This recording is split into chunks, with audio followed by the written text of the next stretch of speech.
should do something else. Your fucking team sucks.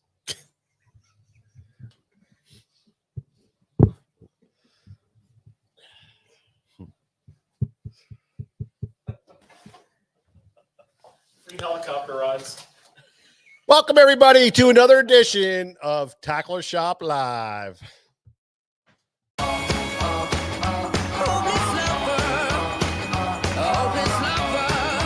I don't know, Nick. The one and only. Right there, you took my breath away. A young and pretty, was it just a dream? What is happening, everybody? You called me up. You told me I'm Man, oh man. You came over and you fell into my arms. Robert Murray's in the house. How you doing, Robert? Hey, man. I hope you're safe down there. You guys are having a rough time of it down there, but I'm glad you're safe with all the hurricane damage down there. Unbelievable. Our hearts and thoughts and prayers go out to everybody down that way. Unbelievable event. Just crazy. Carlisle Esterly, how you doing, Carlisle? Man, you know what about Carlisle? Carlisle, for you guys, he started tournament fishing. I think this is his second year kayak tournament fishing. And I remember talking to him last year sometime. He said, "Yeah, I'm gonna get serious about it and jump in these tournaments." Well, his team just won a pretty big tournament up on the Susquehanna River. And congratulations, Carlisle. You guys tore it up and you did well for us, for our team, our local boys. You guys kicked butt and is really, really happy to see that. Congratulations to you guys. I seen you had a really good time, and I talked to a bunch of the guys, and you guys really tore it up. So good for you, buddy. Congratulations. And keep it up. Right on. Yeah. Yeah, Lane Graves is in the house. John Trex, how you doing, buddy? YouTube users, good to see you back, pal. Vince Torpy, got it right. Good to see you, buddy. Nice talking with you on the phone today. Edward Radnowski is in the house. How you doing, Ed? Good seeing you, buddy. Mike Hayer, Ronald Knar, how are you doing? Good to see you. David Stottlemyre, how are you? Yeah, buddy, good to see you. Conway Hayden, what's up, Conway? Hope everything's good, buddy. Jim Sabins here. Joseph Cascarino, good to see you guys, absolutely. Jeff Santangelo, hey, Jeff. How are you, buddy? Dale Fogel, hey, Mark. From Lisa Lake Fishing Club. How are you doing, man? Paul Batters. What's up, Paul? Good talking with you the other day, pal. Greg Plank. Galen Heathcote. How are you, buddy? Yeah, man. We got a great show for you guys tonight. Robert Betts is in the house. Yeah. Dave Schindler. Holy crap. Dave Schindler. Man, oh, man. Good to see you, Dave. I hope everything's going well with you.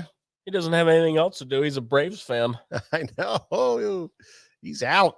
And the Orioles, the O's are out now, too. They going. Yeah, I saw that last night. Brock Pickett. What's up, Brock? Appreciate the order there today, buddy. Let's see. Robert. Yeah, fish on, people. Absolutely, man. Joey Warner, Hollywood approved. How are you, pal? Good to see you, man. Well, we got a great big old show for you tonight. We're going to talk some Topwater. My name is Mike Acord. This is George Acord, and behind the camera is cameraman Nick, and we are Tackle Shop Live, and we come at you every Thursday night at 7 o'clock on Facebook Live and YouTube Live. For all you guys that are new and checking in, you can watch all of our old episodes on YouTube.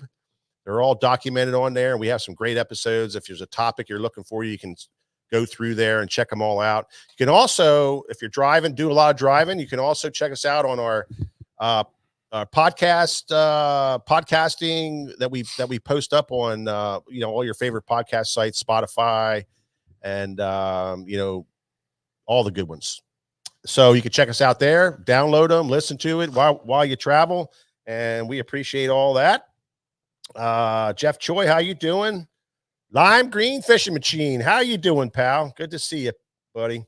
So yeah, big week going on. We've been working hard in the shop here. We've been getting tackle in. We've been putting tackle up. Things have been going well here. We're glad to have Nick back. He was busy doing some fishing with GDP, shooting some video and that kind of stuff. So you had a good time with that, huh? Oh yeah, we're shooting some content. It was a little stank I had to miss last week, but you know what? Yeah. You got to be on the water. You got to be on the Wow, water. when you're fishing, you get the excuse. Well, when you say last cast about 300 times, that's just how we roll. Yeah, I think you had good intentions, but That's right. yeah, the fishing probably picked up and you were like, well, let's just make a call here. Well, that is true. You get that last cast and that you get a bite. You're like, let's extend this for 20 minutes. And then an hour goes by. Yeah, exactly. Yeah. Exactly. Yeah, so good to see everybody. And like I said, Carlisle Esterly, good congratulations on your win there over the weekend. That was great. Another one of our customers, Jake Hausman, he won I believe the Ike event up on the Susquehanna River also this past weekend. And that was a kayak event. And he had a big old bag, 98 inches. Congratulations to you, Jake. I know you watch the show pretty religiously. So congratulations to you. Good job representing the local turf, huh? Yeah. Everybody, the kayak world always comes to the Susquehanna, from the midsummer to the fall because the fishing's so great. And so we get to see a lot of season ending tournaments, a lot of championship tournaments, both kayak and non-kayak style, but a lot of kayak stuff. Yeah. And it's good to see the local talent holding down some turf there. Interesting thing that we're going to do here. And, one of the things that Jake won in that tournament is a year's subscription to Bash U. And as it turns out, he's already a Bash U subscriber, so he likes it. And he said, you know what? I'd like to donate my card to somebody who can, who's a bass head like me and who can use it. He said, I paid for mine. So I like it. That was awfully nice. That's awfully nice. Yeah. So we're going to have to come up with some kind of a cool way of doing that. I would say everybody who likes, what would be the best way, Nick? shares. So if you like, share, and let's say comment Bass U, you're in. Yeah, and then we'll draw everybody who accomplished those 3 goals. Yeah. And yeah, we'll have to announce it too as guys come in throughout the show. We'll announce it a few times and get everybody to. So one more time. So if you like our post tonight, yeah, and you comment Bass U and share this, you're in. You're in. You're in. That'll put you in the drawing, and we'll get everybody sorted out, and we'll draw it. That's a great. give that away next week. It's a great value. The Bass U, the information, George, that's on there. Oh yeah, is staggering. Oh yeah. And Pete Kalusic, a good friend of the shop here, and a good friend of George and I, he does a fantastic job with that. Yeah. Yeah. So yeah, it's great. So that'll be good for you guys, big time. Guys, I wanted to ask you something. You talked about the locals winning these tournaments, and that's great. A lot of people that come to these tournaments from further away, they're like, yeah, the locals got it. Yeah. But from your guys' experience, when you talk about local bodies of water, that's not always a positive. Yeah. What do you guys take on that? The knowing that you're going to have a tournament on local waters and what that can do to you mentally or maybe well, there's a few things you have to take into consideration. First of all, a lot of these tournaments are made up of pretty much locals. So, it's going to be someone from the region, but that could bite you. It depends on how good you are at practicing and managing fish. If you got to go out there and set the hook on every fish that bites you and check your best area 5 days in a row before the tournament, don't be too surprised if you don't do well. Or, the biggest problem that a lot of people have with, the localitis. The biggest issue is you have so much, you're locked into what you know. You can't unknow it, right? Not unless you had one of them Men in Black pens. Yeah. Boom. Yeah, you need that. But you can't unknow everything, and that can be helpful, but more often than not, it's hurtful, because the greatest stride that a tournament fisherman can make as they're coming up through the ranks, as they're going from starting fishing to maybe club fishing to maybe federation level to maybe BFL to whatever. But the biggest stride that anyone will ever make in their own personal tournament fishing is the ability to completely divorce yourself from a game plan that's not working and start over. And very few people can do that. And when you read, AAA level events on up to tour level events, and you read the interviews that follow in the days and weeks after the event, you'll always hear the winning pro that's being interviewed or the high finishing pros being interviewed. You'll always hear them say, on days 2 and 3, I fished 90% new water. And a lot of times, unless it's like a springtime event where you're on a big spawning area that's just, like a colony of fish, or, you're on 2 or 3 mega pre-spawn staging areas, and even those will burn you because the fish move in and out of them so fast. But a lot of times, your amount of fish that you have to in an area are not that great. If you're fishing docks and you have 2 or 3 docks that you catch like 2 fish a day on, the odds of that dock holding up over a 3 or a 4 day tournament are not very good. So to think you're going to go back to your big fish dock on the final day of the tournament, what you're really doing is going back there and wasting time when you could be out fishing all new water that fits what you feel are the important things that you learned.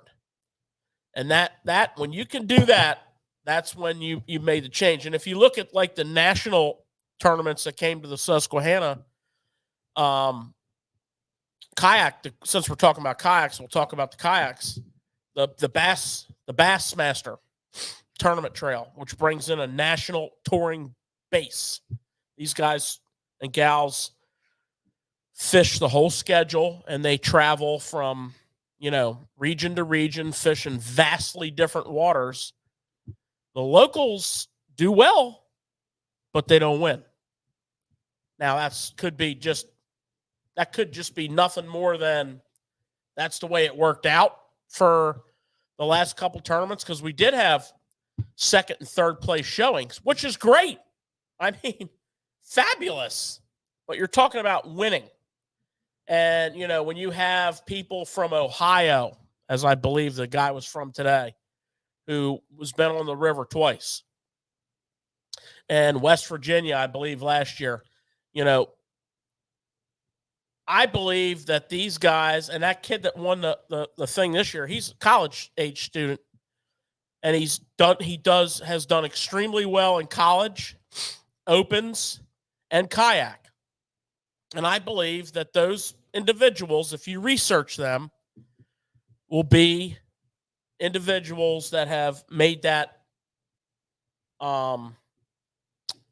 changeover to where, hey, you know what? this sure was good yesterday.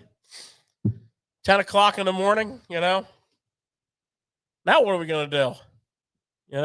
Well, something different, even if it's wrong, right? So that's the concept there. And then once you do that and have success, you will never,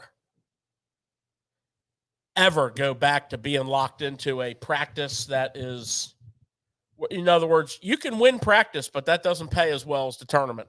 And I like what you say there, George, because it almost gives you a confidence after a while that you can make decisions on the fly and it's okay. Oh, it's a light switch moment. It's an aha moment. I mean, I can remember when I was able to do that in some big events, and for me, it was like, yeah, this is all right. I mean, I didn't win, but I did a hell of a lot better than going home after day 2.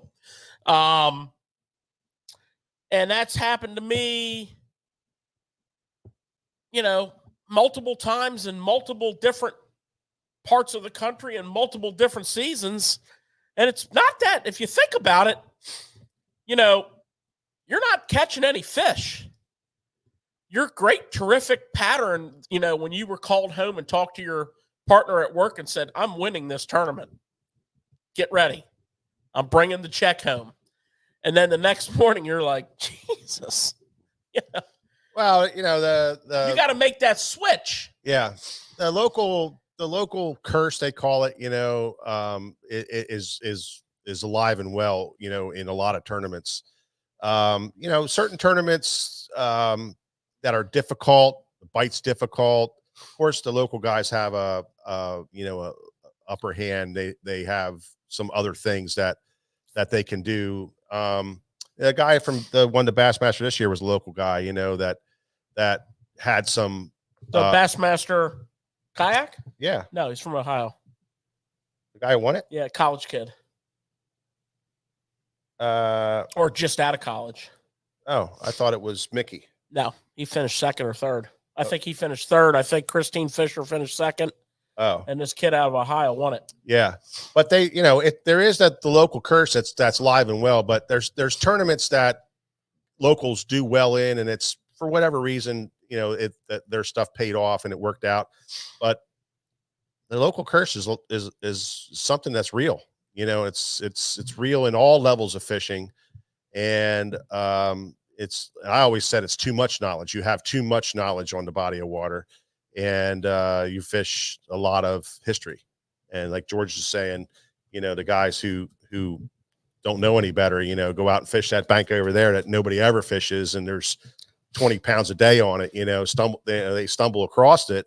And that's just the luck of, I'd rather be lucky than good any day of the week. And I say that all the time.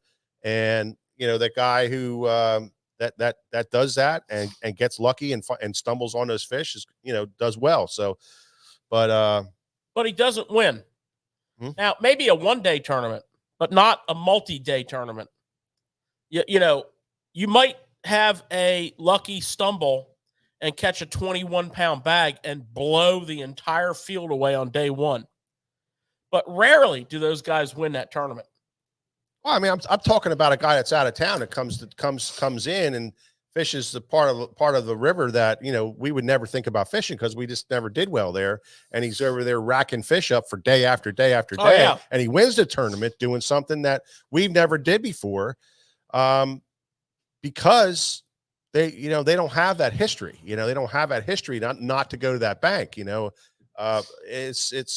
That's the local curse. That's what I'm talking about. The local curse. I get you. That's what it is. It's more of that than anything else. So, yeah, it's hard to unthink what once in a while. I was reading a cool article about a guy that won an open on the Arkansas River, and this guy was cool, dude. Man, he had an old Ranger boat. Yeah. He had old rods and reels. He had an old school 7-drawer pull-out tackle box. He fished with old baits, and he fished that river, and he knew every square inch of that river. And it was a tough bite, as the Arkansas River in the late summer generally is. And that local knowledge paid off in that case. Helped him. Yeah. He was on I mean, what do you expect a guy like that's going to throw? He's going to throw a spinnerbait. Yeah. He's going to throw a crankbait. He's going to throw a jig. Going to break out the old creek chub. Swim me a creek chub across the top of them bushes. Well, it was a spinnerbait, a crankbait, and a jig, and tremendous knowledge of, like, when the river's at this level and it's this August and it's hot and dry like it's been, they pull out of these 3 cuts here and they set up on these points. I saw it like 9 years ago. Yeah. And that kind of stuff is invaluable. So, this conversation, we always talk tournament talk, but these conversations are takeaway conversations. What can you take away from a conversation like this? And that's what we want you guys to do, is to take away from this conversation that there's other things. There's always that other thing. There's always that clean slate, to clean your slate every day and start anew every day. And not lock into something. The worst thing we can all do as fishermen is lock into history. And we talk about it all the time, fishing your gut, fishing something that you don't normally do, but it's your gut's telling you to do it. Go do it and fish it. So that's a takeaway from this that I would take away if I wasn't a tournament angler. Not all of us are who watch the show, is have that clean slate every single day and fish the conditions for that day, and don't be afraid to just branch out. That's the takeaway I think is really important. And I'm glad you said that, because you don't need to be a tournament fisherman for that to be. No. How many guys go fishing on a Saturday or a Sunday? Yeah. It's the only day they have. Yeah. But every time they go to the same spot. Yeah. And it's either they were biting today or they weren't. Go make it happen. Go try different things, different techniques that we talk about on Tackle Shop Live every week. Try different areas and broaden your horizons, and you're going to be amazed at what you're going to find out there. Absolutely. I think that's the biggest thing with a lot of the people, our local guys here that come into the shop. They, oh man, I didn't catch him today, and you talk to them, and it's like over and over, they're doing the same thing over and over and over again. And, like every third day, the fish are biting where they go and they have a great day. So that's exactly what we're talking about. That takeaway would be, fish the moment, fish the day, listen to the conversations and read the stuff online that may be about a tournament, but take away that information to help you make decisions on the water. And that's what I've always done, reading the Bassmaster magazine, scenarios, different scenarios. I always try to save those scenarios in my head. Oh man, I read about this before. When this happens, this is what you should try. And I try it, and sometimes it works and sometimes it doesn't. But when it works, it's that another thing in your library. It's another thing in your arsenal that now, okay, I did apply that. That did work. I have some confidence in it. Now when I see that again, you see, and that's how you build that knowledge of fishing. Yeah, I think the biggest thing to recognize, whether you're fishing local or fishing like maybe on a trip, maybe you and your buddies, took up 3 or 4 or 5 day trip somewhere. Maybe you're going out of town to fish a tournament. I think the biggest thing to recognize is mini trends. Yeah. Fish are constantly getting on little mini trends. It's really true and it's very predictable that you're going to find this in tidal water, and the trends are a couple days. Depends on the season. Now, spawning season, it's different, but pre-spawn, post-spawn, summer, fall, you get on these many trends, no matter where you're at. It happens on the river here. It happens when you go up north to the natural lakes. Doesn't matter. And so you need to recognize that. And obviously in tournament fishing, that's what it's all about, because you're coming from out of town, you're coming in. And that's your advantage. Your advantage is that you recognize that trend. As a local fisherman, you can get on that trend. For example, you may find a bunch of bait in an area of maybe shallow, rocky, grassy, flat type environment. And because there's so much bait there, the fish are using that. And then you may jog around a little bit and find a couple other flats that you know about because you spend a lot of time on that water that fit that trend and or prove it. And, maybe you can fish a couple days, out of the week and that holds up for you. Then it goes away. That's a good example of a mini trend, right? So that's kind of, I think, the advantage of out of the area fishermen in a tournament. They recognize that stuff quicker than local people who fish the same waters a lot. But if you are local, if you can start to recognize and identify that, that's really going to help your game. Yeah. So there you go, Nick. We branched off into a great little thing out there. That's good stuff right there. Yeah. So, that's the way this show goes, man. We start out with a great with something and it just go with it, and that just happens all the time. So that was great. But let's get the show going. And we are going to do what we like to talk about, and that is tackle talk.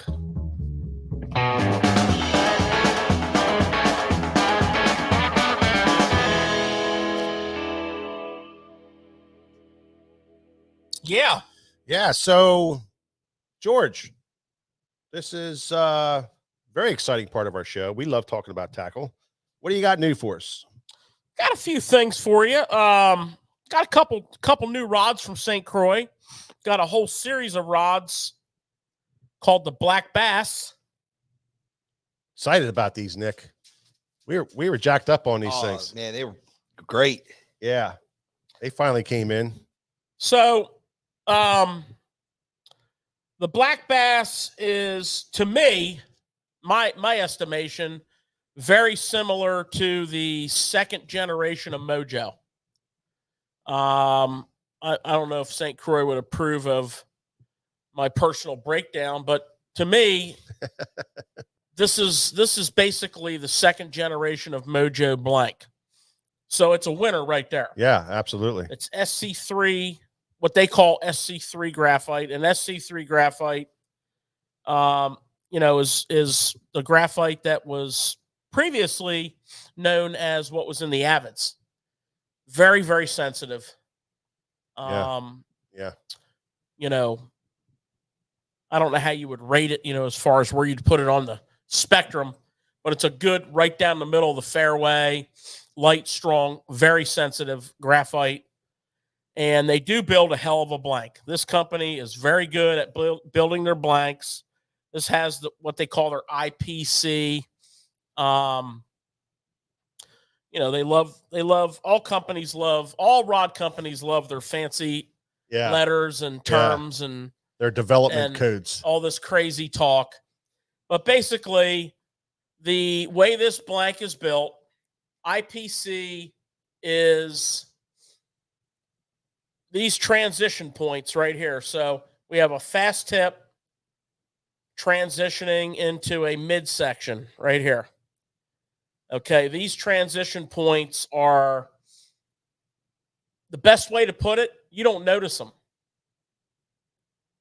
You don't notice that. You just notice a really well tapered, well flexing, well casting rod, and that who cares how it's done? Who cares how the graphite's laid up in that region? Yeah, I don't. I just like a really nice tapered rod. And I picked this rod specifically because one of the things about SC3 is it tends to fish a little bit lighter in power than what you would think. And so I picked this rod specifically. This is a 7 heavy. So it's a 7-foot fast heavy. It's a true fast taper. When you flex it, it's the total definition of a fast taper, which makes it extremely versatile. Okay, this rod the 7 Heavy excels in a number of things. First of all, it's a dynamite frog rod.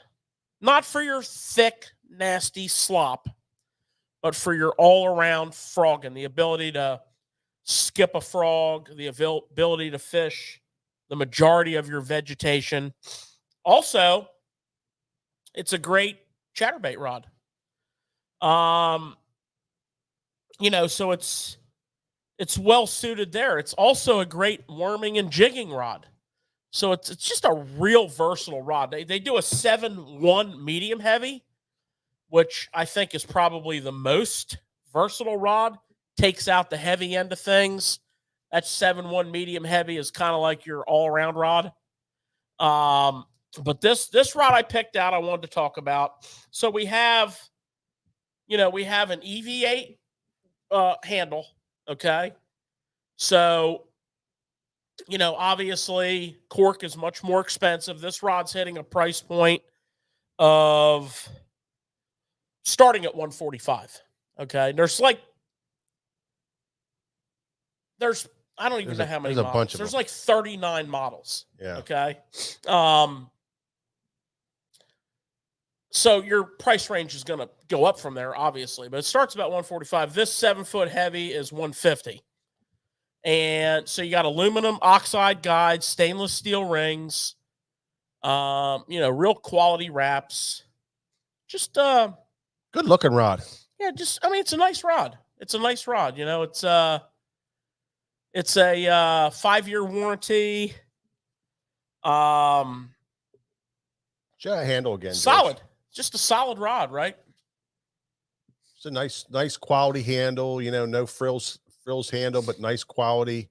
Exposed blank handle. Hook keepers down low. Hook keepers down on the bottom side, which is nice. Nice aluminum. Out of the way.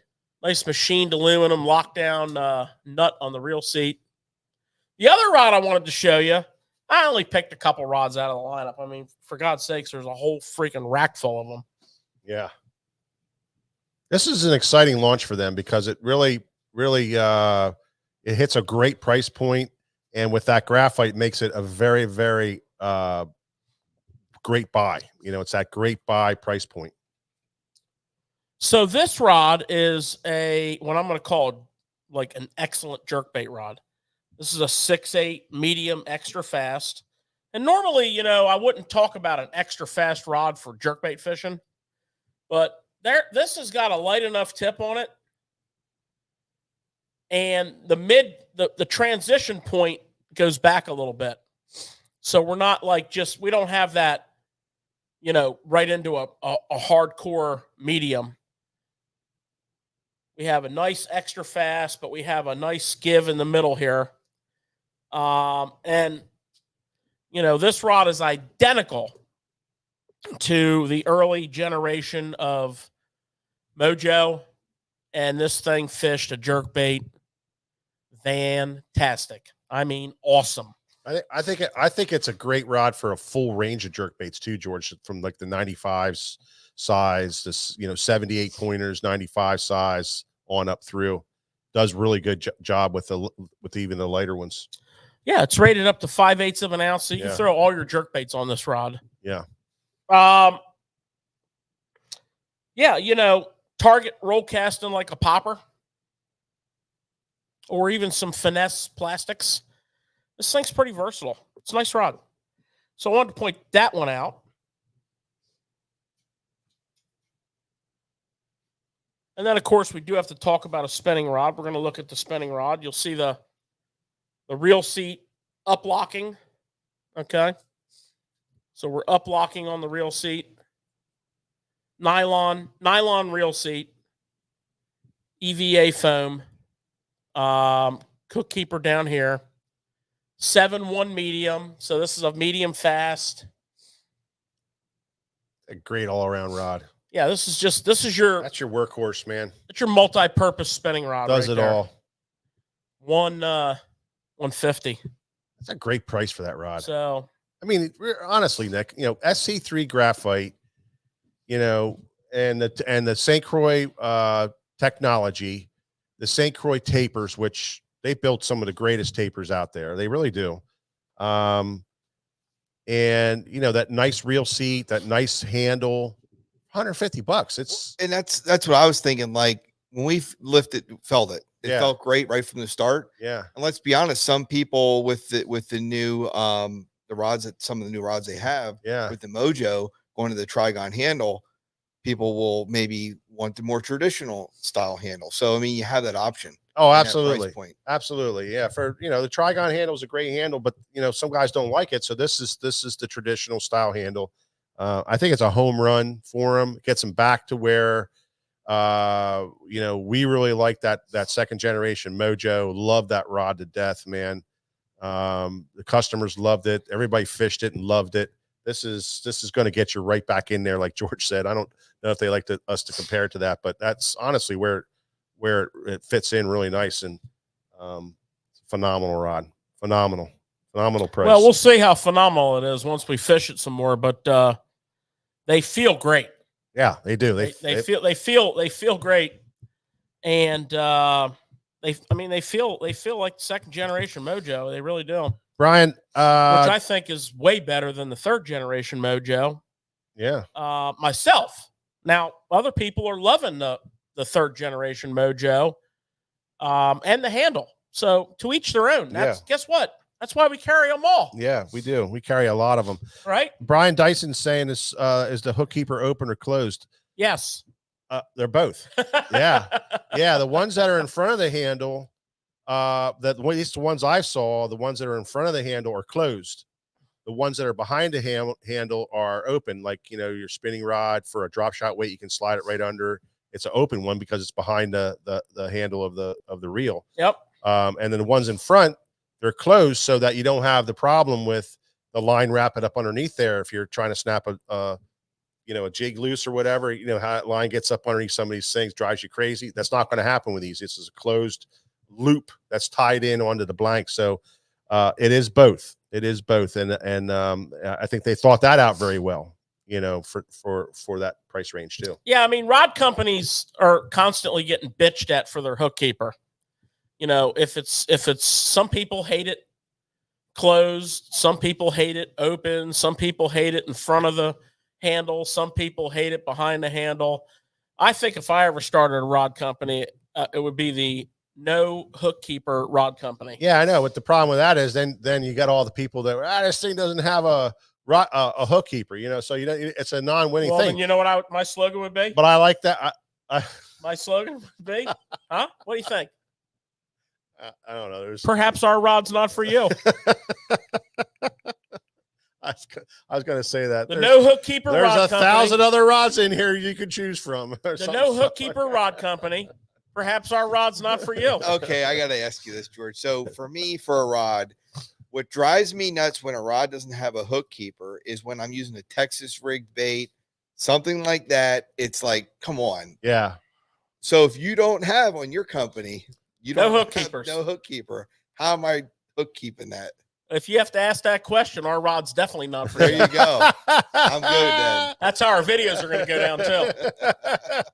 So one of the things I like to do with my Texas rigs is I like to bring my Texas rig down to my reel handle because I don't want to undo my worm. Right. My bait. I want to bring my Texas rig down to my reel handle, and between the body of the reel and the star drag, I wedge my weight. Then I tighten the handle up, and then I grab my line, give it 2 spins, wrap around a guide. That's how I roll. Hey, I see a video coming with this technique. Yeah, well, I have others. Yeah, I have others. I have the bend of the hook on the star drag technique, the Texas weight behind the star drag technique, the one wrap around the handle 2 technique, one solid wrap around the handle. 2 wraps around the handle. 2. One is for people that see other people do it. Those people know what they're doing. These people don't. And when they get to their first spot, their shit's all jacked up on their. Because I'll tell you what else. I'm a no rod sleeve guy. Like all these rod sleeves, everybody buys a rod, they buy a rod sleeve. Yeah. Not me. I don't own any rod sleeves. Now, I do have a few that I have Hold on. All right. Hold on. I was going to say something. I do have a few that I've borrowed from various co-anglers over the years. That's how I got my life jacket collection and my rod sleeve collection. And I just assumed that was a rider's fee. Maybe I was wrong. So, because my one rod locker is used for various other activities, and I need sleeves on those rods because I can't have them getting into my secret wiring harnesses and whatnot. The other rod locker, I'll tell you, I like the divider system in my Skeeter. Everybody's like, the first thing I do when I buy a boat is I take the divider system out. Not me. I got them all rode up in there. Perfect. Love it. So that's going to be my rod company. Is going to be based upon no sleeves, no hook keepers, and a 20-minute video on optional ways to attach your lure to your reel. I like rod. it. Well, Nick, I got all into this rod sleeves one year, and I bought a bunch of them, and I put them on my rods, and man, I showed up. It was great. I was like, look at this, man. I pulled the suckers off, and they never went back on my rods again. At the end of the day, I'm like, screw it. I ain't messing with them.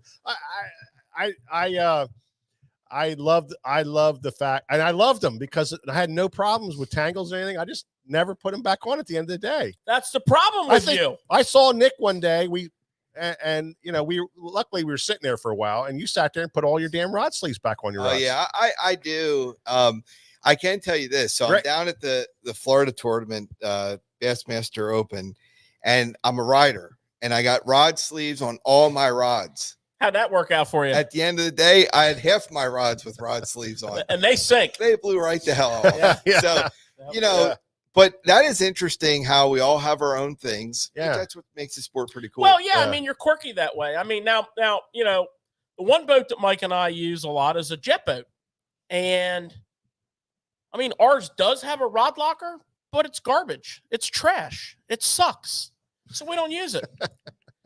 The rods are just strapped on the front deck. Yeah. Piled in the floor and propped up on the back deck. And the boat's big and spacious, so they don't get in the way. Our boat's like 9 feet wide, but you just get used to your style. Now, I will tell you this: if you learn how to wrap your line, some people I fish with don't do that, but if you learn how to wrap your line, you can grab a rod, give it a wiggle, and take it out of the pile. If some of the people that I fish with, they don't do that. And then you get 6 or 7 at a time. So, Mike, well, you want to get back to the how do you put your Texas rig away? I just reel it right up to the top of the guy. No, you set it on the deck. I'm good. I'm good. The bullet weight goes right into the tip top guide real nice, and I might have to go through 10 or 12 tip tops a year, but I'm good. I'm all set up, man. Let's go hit the hammer. That is funny. Worms up there, the rods flopping. You know what? I have seen this. I took notice of that when you were with me. It's all about getting to the spot and catching fish, man. That's all I care about. Like, you have a great story where you were with Kevin Van Dam, and he reached in his rod locker and got the one that was all the way at the bottom and somehow pulled out. Wiggle. Was he using George's technique? Yeah, well, wiggle. So I did. I had the opportunity to fish a late series tournament with Kevin Van Dam. This is no shit. I mean, I'm off, Mike. I mean, this was in 2005, I think, or 6 or something like that. So, I mean, but it's fresh in my mind because it was such a great experience. And the thing that blew me away about that guy was his organizational stuff about where he knew everything was in his boat. And he kept telling me that while we were going around this one grass bed, somebody needs to throw a swim jig.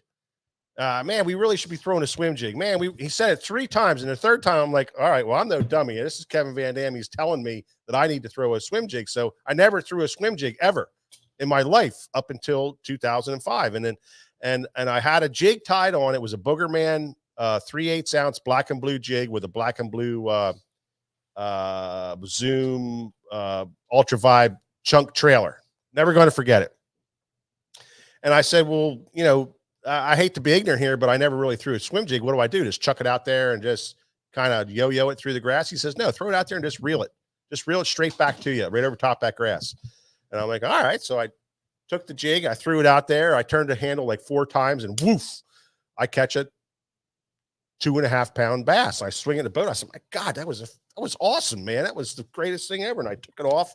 He said, let me see you do that again. I threw it back out there, fired it out, reeled it about 5 or 6 times. Woof, caught another fish, a 3-pounder, put it in a live well. And he's like, well, that's all I needed to see. Opens up the rod locker. I'm not shitting you. There's 40 rods inside this rod locker, and none of them have rod sleeves on them. None of them. That's how you do it. And the rod he wanted was at the bottom of that pile. And he lifts up this pile of rods like this, like lifts them up, and then he you got to know the puzzle. Kind of props them off to the side, and he reaches down and lifts another bundle up, reaches down there, grabs this rod, and he twists it like 3 times. The thing came out of there without a tangle. Right. Now you think about that a second. Every time I get in a rod box and I'm in there and they're piled in like that, it's this. Now you tell me. Everybody's saying yes, that's what it is. They're all tangled together, and you got to pull 6 rods at a time. This man reaches in 40 rods and goes like that, pulls this thing out, puts his bait on there, and starts fishing this jig. And I was like blown away. I sat there. But I couldn't even fish anymore. At the no rod guide no hook keeper rod company, our rods are not for you. Okay. Because I mean, it's unbelievable. Huh? It's unbelievable. That was unbelievable to me. Well, I can see where it would be unbelievable to you. Have you ever seen yourself put rods away? I'm just saying. 5 at a time. However they come off the front deck, they go in the rod locker. There could be a crankbait on the tip of that rod. Yes, Mark agrees. Everybody here is saying that they have that same problem about pulling one rod out, and they're pulling a whole half a dozen of them out because they're wrapped. Everything's wrapped and tied up at the top there. And, that's the other thing. You set a rod back in the corner of your boat and you set another one there.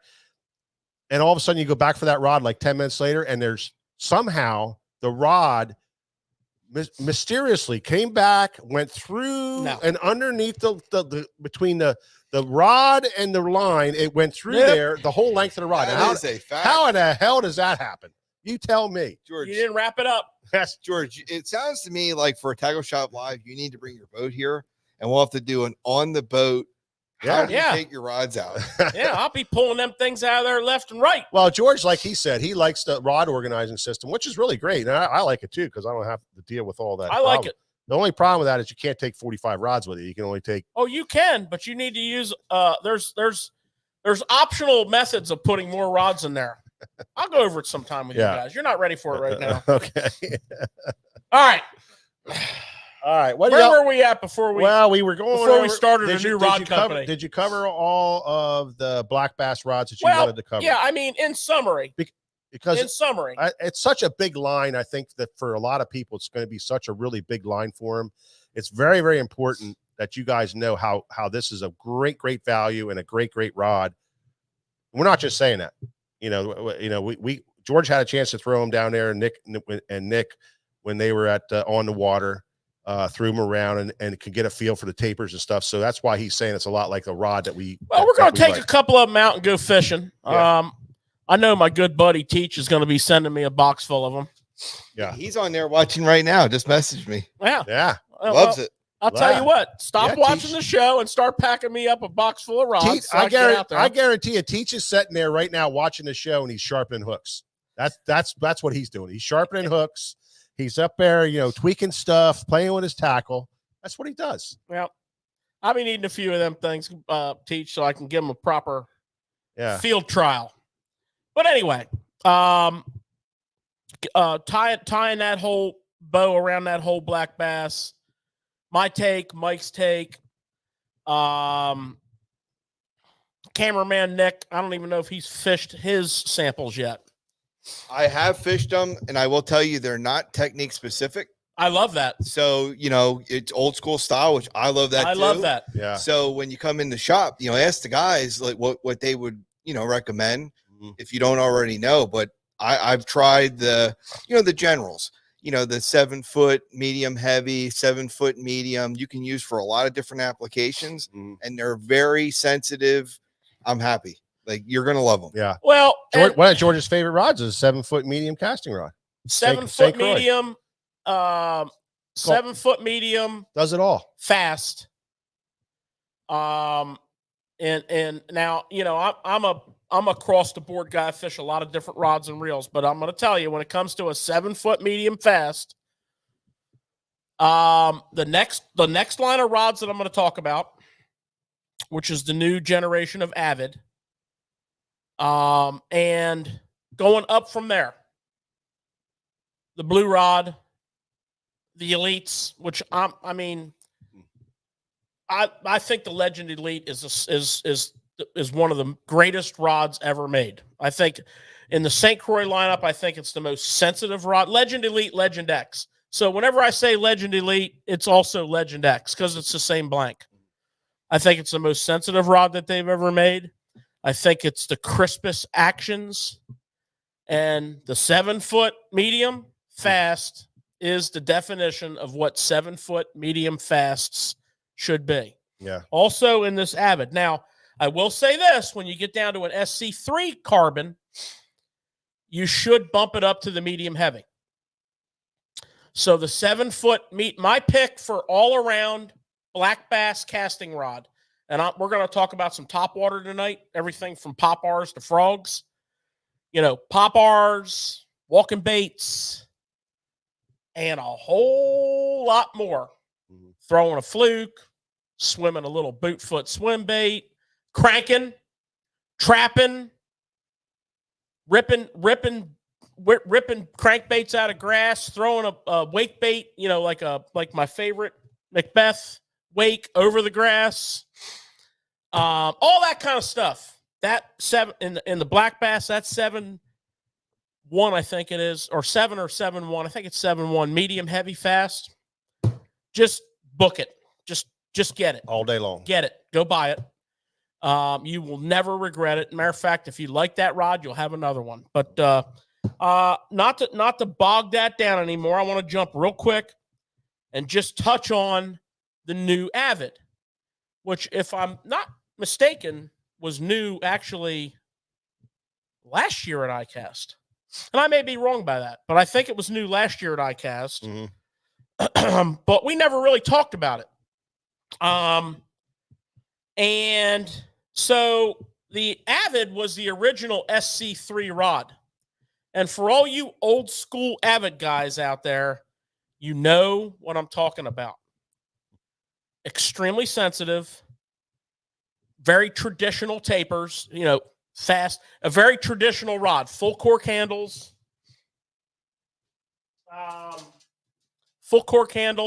very traditional rod, beautiful, high quality cork, full cork.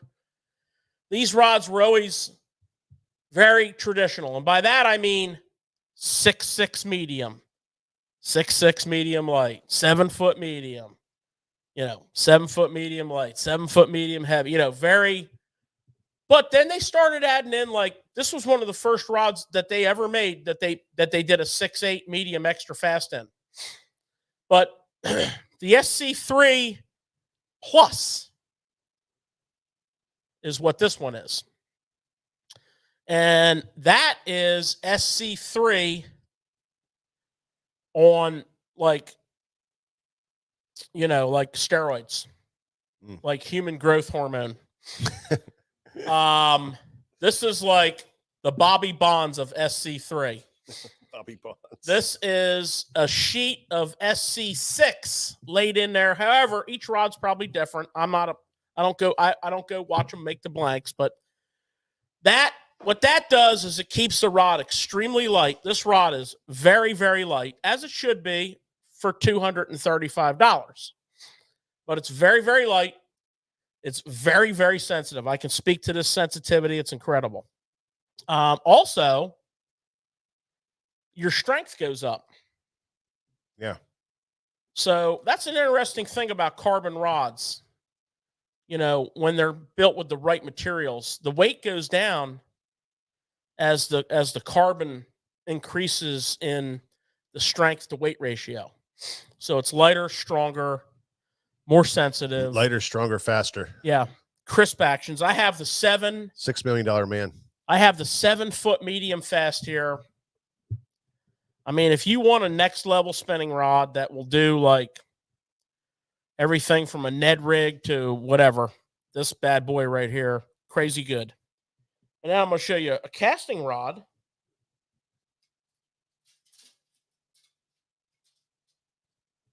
And this is a great rod right here. This is a 7-foot medium heavy fast, 240.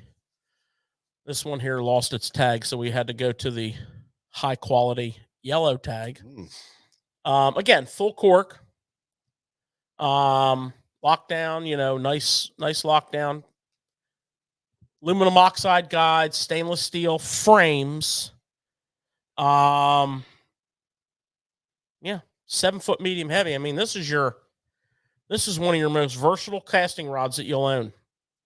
From a spinner bait to a chatter bait to a wacky rig to a jig and a worm to a whole bunch in between. I mean, does that medium stiffen up a little bit on that one? Yeah, because of the graphite. Yeah, yeah, it does. Yep. So that's Avid, second generation, I guess technically. Yeah. Redo. Yeah, and wanted to bring that up to you. Exciting St. Croix stuff going on there. Yeah, they did good. It's an exciting release. The Black Bass series is a very exciting release for us. I really like selling that style of rod and that price range, and the quality that you get for that is just unbelievable. So we're really excited about it. Well, we always have to talk about a rod or two. Yeah.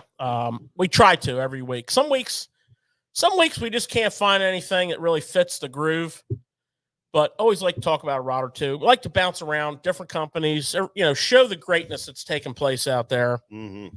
But we also got to talk about some baits, because I was hoping you were going to say that. If you come to the tackle shop, yeah, no matter if you're stopping in, you know, on your lunch break, okay, or you know, if you're, you know, running, your company has you on the road, you know, you're going to a meeting or delivering something, okay, whatever. We don't judge. This is a judgment-free zone in here. We've got tractor trailer parking here. We have tractor trailer people park all the time and come in here. Whatever your situation may be, you don't want to come in here and not leave with something. Right. I mean, if you can do that, I don't know. Yeah, we don't know. I mean, you should be on TV like doing, I don't know. You should take like selling shit. No, they should be like that mind over matter type people. The person like on a weight loss program. Yeah. To show you how you can come in here and not walk out with something. Right. That mentality is like, I need to know what that's all about. It happens very rarely. It does. But I went old school here. I got two. You're getting two of George's picks here. And there ain't nothing new about this stuff. Yeah. But man, is it ever good. And it's in season. Yeah. First up, which is part of tonight's topic, but a personal favorite of mine is the Vixen from Reaction Innovations. Okay. You got that kind of gill action there. I love that red. But this color is called Silver Flitter Shad. That's an old school deal right there, bro. And the deal is everybody and their brother's like, bone. No. Get you a Silver Flitter Shad. This is the color. This bad boy has got bait fish written all over it. It just destroys fish. And, you know, they're $24.99. It's not, you know, it's not a bad price for a great bait. I mean, you're never going to lose this thing. Yeah, it's a Topwater. I mean, I throw mine on 50-pound Power Pro. I pick them out of the trees for George all the time. No. I throw them on 50-pound Power Pro. I mean, you just don't lose them. And you have them forever. You catch a ton of fish on them. Yeah. They get those classic hook swings on them. Why that over a spook? Why over a spook? Why would you throw that over a spook? Well, let's get into that when we talk Topwaters. But the short Cliff Notes version is there's a time in the walking bait realm where you need to call fish up. Right. It might be windy. It might be overcast and gray. The fish might be real aggressive. But you want that sound. This thing has a very... There you go. There you go. It's a very unique sound. And you can hear this at the end of a long cast. Yeah. It's very, very noisy. You can launch this bad boy. This thing is, I'm going to say it's 3/4 of an ounce. It's heavy. They don't put on their package what it is, but yeah, I can get the scale out. Trust me, we can go scientific on this bad boy. But that's just calls them up. That's the trick about that bait. It's a totally different sound. Has awesome smallmouth bait. Awesome smallmouth bait. Awesome largemouth bait. Open water bait. You need a vixen. If you don't have a vixen, you need a vixen. And if all your buddies have you brainwashed into thinking you need a bone vixen, you don't. You want the silver flitter. Yeah. I mean, that's a hot one. I mean, bone's just, it's a great color, but let me tell you, silver flitter where it's at. Yeah. If you fish, if you fish the Clearwater smallmouth lakes, you get that chartreuse one. Lime truce, I think it's called, or lime. Oh, they got all kinds of colors. Yeah. They got all kinds of colors. You got to check them out. We got a whole wall full of them. Yep. And they're not very common either. But old school. Okay. Now, wait till you see this one. Oh, this is. I thought we were going to talk about these. Well, this one we're talking about. This is one of the best bulky rolling power crankbaits, shallow water. I mean, it's just such a versatile bait from pre-spawn until fall. I love it in the fall. Can't get it out of the freaking box. These hooks are sticky. Now, I will say I do tend to change these hooks. They're quality, but I like to actually go to short shanks on these. That's just how I like to roll on it. This is a Lucky Craft BDS 3. And I like to have somebody chime in on the live feed with what BDS stands for. I like that. I could probably tell you who's gonna guess this. I don't think he's on tonight. Paul's not on. Oh yeah, Paul's on. Yeah, he is. Trust me. Yeah, Paul's on. Paul get this one. Yeah.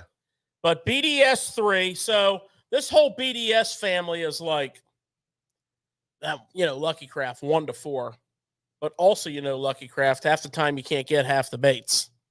But this bad boy right here, and I'm going to break it down for you. It's $18.99. It's a half ounce. Shallow bait. Love to fish it on no less than 15-pound fluorocarbon. Yeah. And this is a awesome pre-spawn to early spawn grass crankbait. And we love 20 fluorocarbon for that. This is an awesome pre-spawn to, post-spawn, windy, rock, wood crankbait. This crankbait does it all. In the fall, this is an awesome crankbait. And what I look for in the fall, guys, I don't know about you guys, but what I look for in the fall is an overcast, windy, rainy, like what we just had. And I look for that, and I know I'm going shallow, and I know I'm going power, right? Yeah. Conway Hayden said Big Daddy Strike King Lure Company. So he actually morphed. He made a thing up there. He got it right. Big Daddy Strike. Big Daddy Strike. Big Daddy Strike. I don't know why he puts King Lure Company on there, but Conway does what Conway wants to do. Conway, you had it, but you blew it. You blew it, Conway. Honorable mention. Honorable mention. So that's your BDS 3. Check them out. It's not a huge slate of colors, but there's some right colors there. Yeah, the correct ones were in stock. Yeah. I mean they're kind of hard to come by. Yeah. The Vixen, check them out. The rods, check them out. Hope you enjoyed Tackle Talk. I know that as the week goes on, I have fun planning it. Mike and we discuss it throughout the week. We might text Nick. Nick might text us an idea, or we might talk about something that's not quite right time for it yet because of availability issues. But we have a lot of fun putting this together and doing it. And of course, for Tackle Talk, Nick texted us something today, which was pretty interesting about Robo. Yeah. That was pretty interesting. Robo Worm being under new ownership. Yeah, we'll have to talk about that at some time. But yeah. Right on. There you go, boys. What do you think of that? I love Tackle Talk. Talk. Anything you need to add there, fellas? Nope. I just got to tell you about that BDS3, man. I'm catching some giants on that thing, Nick. That looks like a great bait. Over the year. It's a big bait. I mean, it's a big bait. When you catch fish on that, it's the right ones. Not that big. Well, I mean, for a crankbait, when you like fish a 2.5 on a diet. It's got a really nice wobble to it, man. I've caught some. Oh, it has a great wobble. I've caught some friggin' giants on that thing. You have. I have, man. I've caught some big fish on that. Mike and I were fishing one year on pre-spawn, and the water was dirty, and Mike was cranking that bait. We had gone through a rotation of crankbaits, and he got on that bait right there, and I netted for him and landed for him with and without the net, but I landed a 24-pound bag for him. It was awesome on that bait. And the older they get, the better I think the color gets better, as they, fade out, So like sun fade. Like we have that one bait, that we don't use anymore. We just kind of save it there. Tournament day, we bust it out.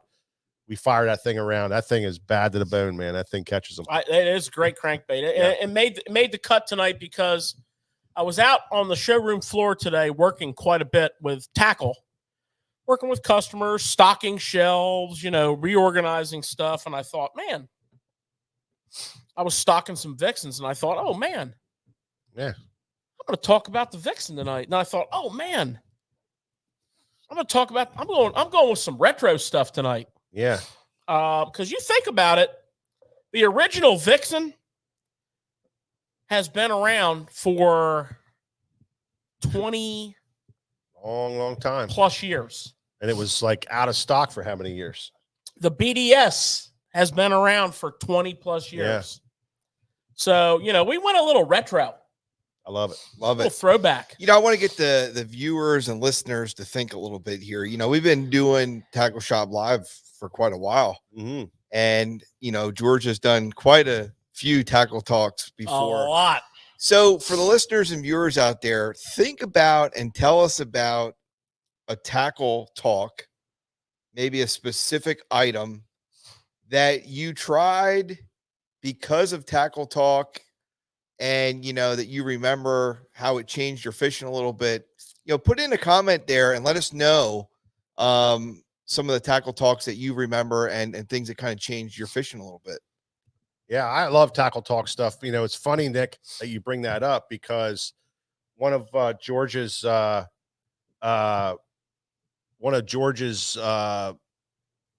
that he does, with his conversation on the lures and really breaking them down. We've had a lot of customers. We're lucky to have, the shop here. The guys can come in and they buy something up and they go out and they just absolutely hammer them on something or whatever. We get instant feedback.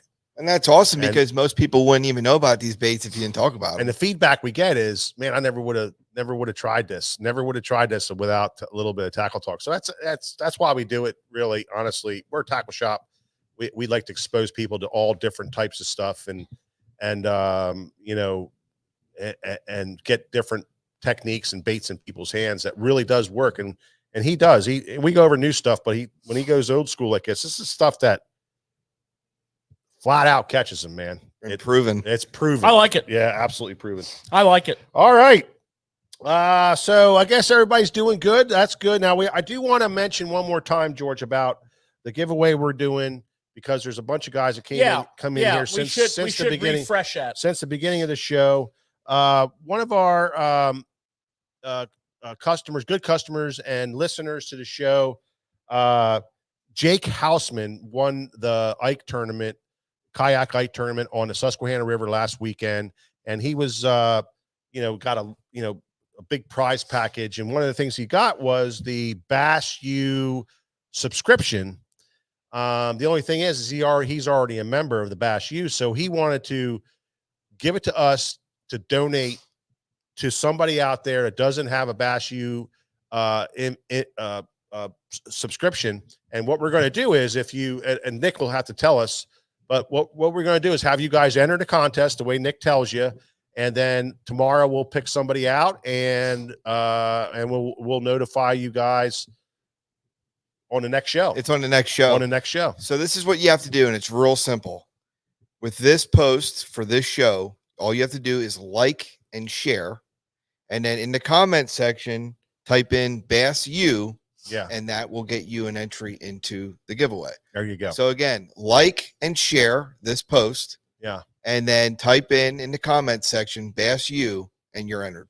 There you go. Beautiful. There you go. And you get a great subscription to Bass U. Thanks, Jake Houseman. Yeah, Bass University from Jake Houseman. That's awesome. Very, very kind to him to do that. And we appreciate it very much, Jake. And congratulations once again for your awesome win up there on the tournament. Yeah.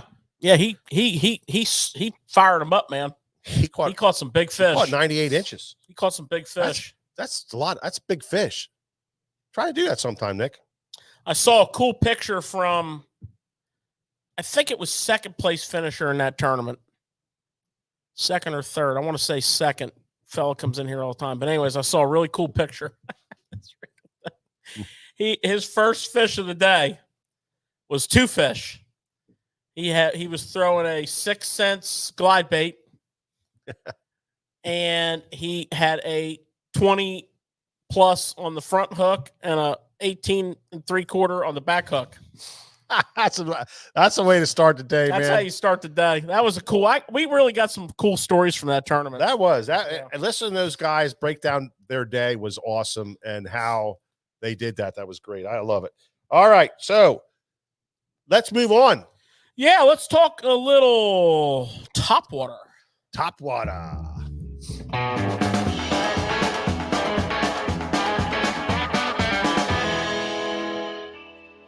What better way, Nick Wink? What better way is there to catch a smallmouth or largemouth bass than on a topwater lure? You tell me, Nick Wink. There honestly is no better way, because if you're new to the sport all the way up to the most experienced, you can never get enough of that experience. Can never get enough of it. I know I can't get enough of it. I know that I fish with George. So George fishes topwater before you really should and after you really should, because he wants to prolong it as much as possible. And it's funny that the times that he's thrown it and he actually caught fish, where, times where I was like, bro, what are you doing, man? He says, this is topwater time, man. It's like freezing ass cold outside. And he goes in the box. He pulls out a Rebel Pop Bar, Fire Tiger, old school. Situation called for it. And I look at the hooks, and there are all these perfectly tuned hooks on this thing. He's like, this is what this bait is known for, Mike. What was the water temperature? It was like 50 something. No, bro. No. What it's known for. No. Yeah, it was in the 40s. It was low 40s. Well, we were on a warming trend. It was like 42 degrees and it was right before dark. We were on a warming trend. And everything was getting cold and nothing was biting. He throws this freaking thing out there. It's glowing like a UFO out there. Perfect in the water. Scenario.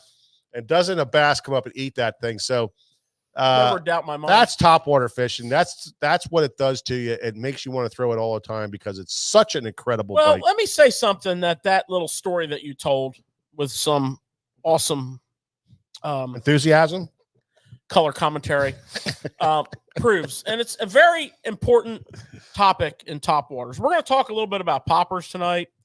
We're going to talk a little bit about walkers. We're going to talk a little bit about buzz baits. ploppers. We're going to talk about frogging. We're going to talk about wake. We're going to talk about a lot of stuff on top. But one of the in the fall, we're talking as it relates to fall, by the way. But in the fall, one of the things that you have to do, and that story was a perfect example, even though that was pre-spawn, is you have to be dialed into your environment. And I saw some bait dimpling the surface. And it was probably minnows coming up and feeding on some kind of little insect of some nature. I don't know. But I saw minnows, not shad, but little minnows dimpling on the surface. And so, have your head on a swivel, pay attention to your environment. You're going to hear us as we discuss things tonight.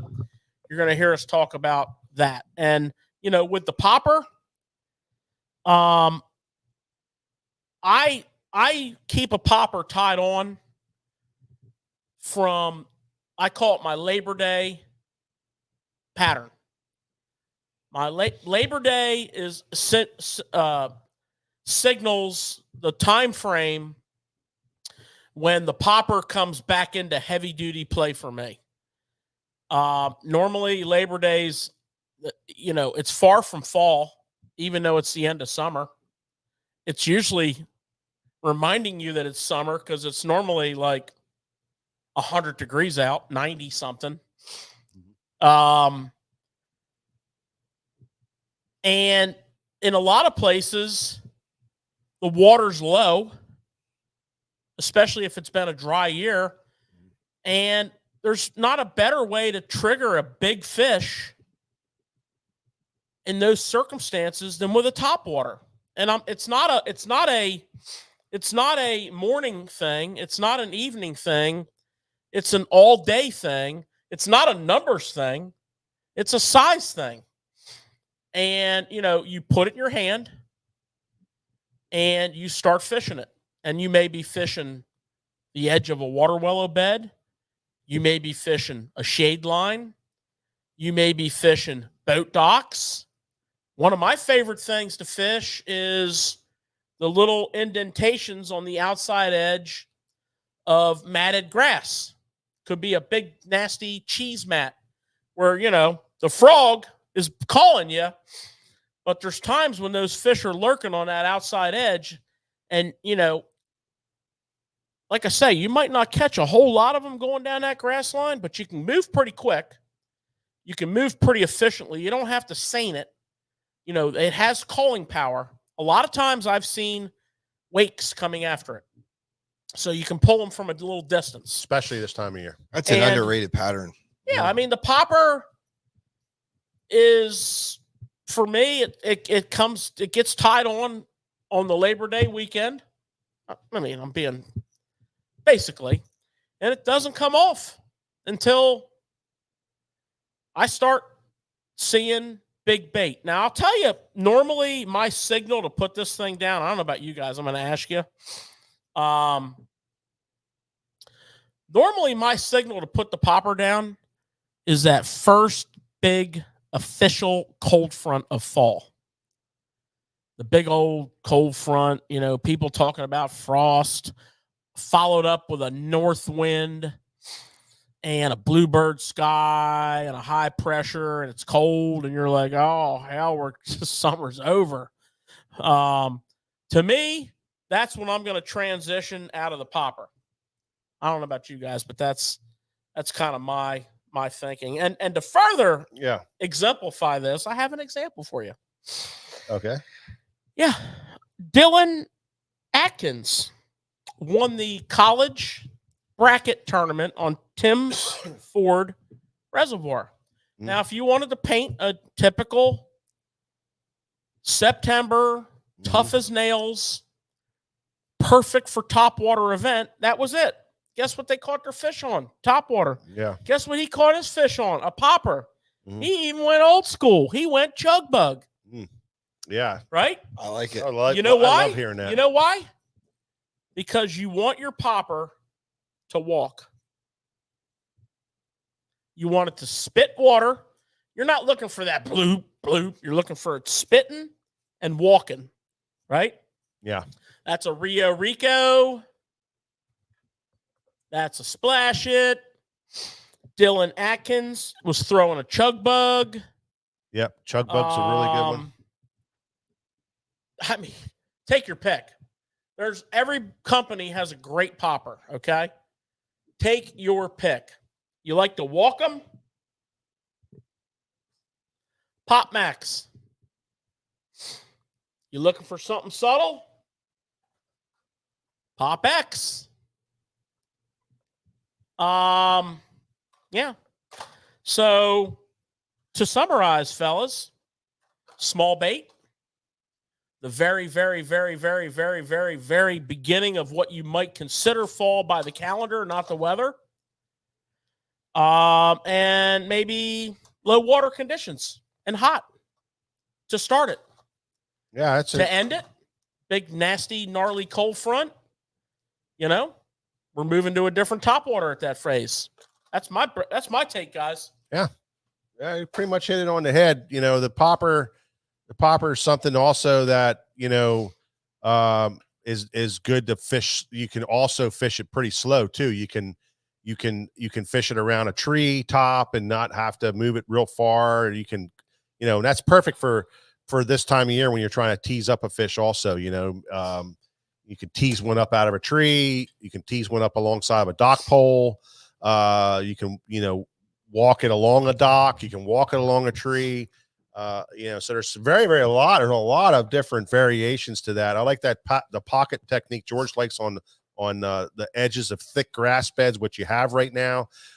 There's times where you walk it out of there. There's times where you set it, pop it, let it set, pop it, let it set, and really tantalize them. But absolutely spot on with that. And that's really that. I mean, then you reel it in. Oh yeah, you're only fishing a little piece. Then you reel it in. You're only fishing a little small little piece of water.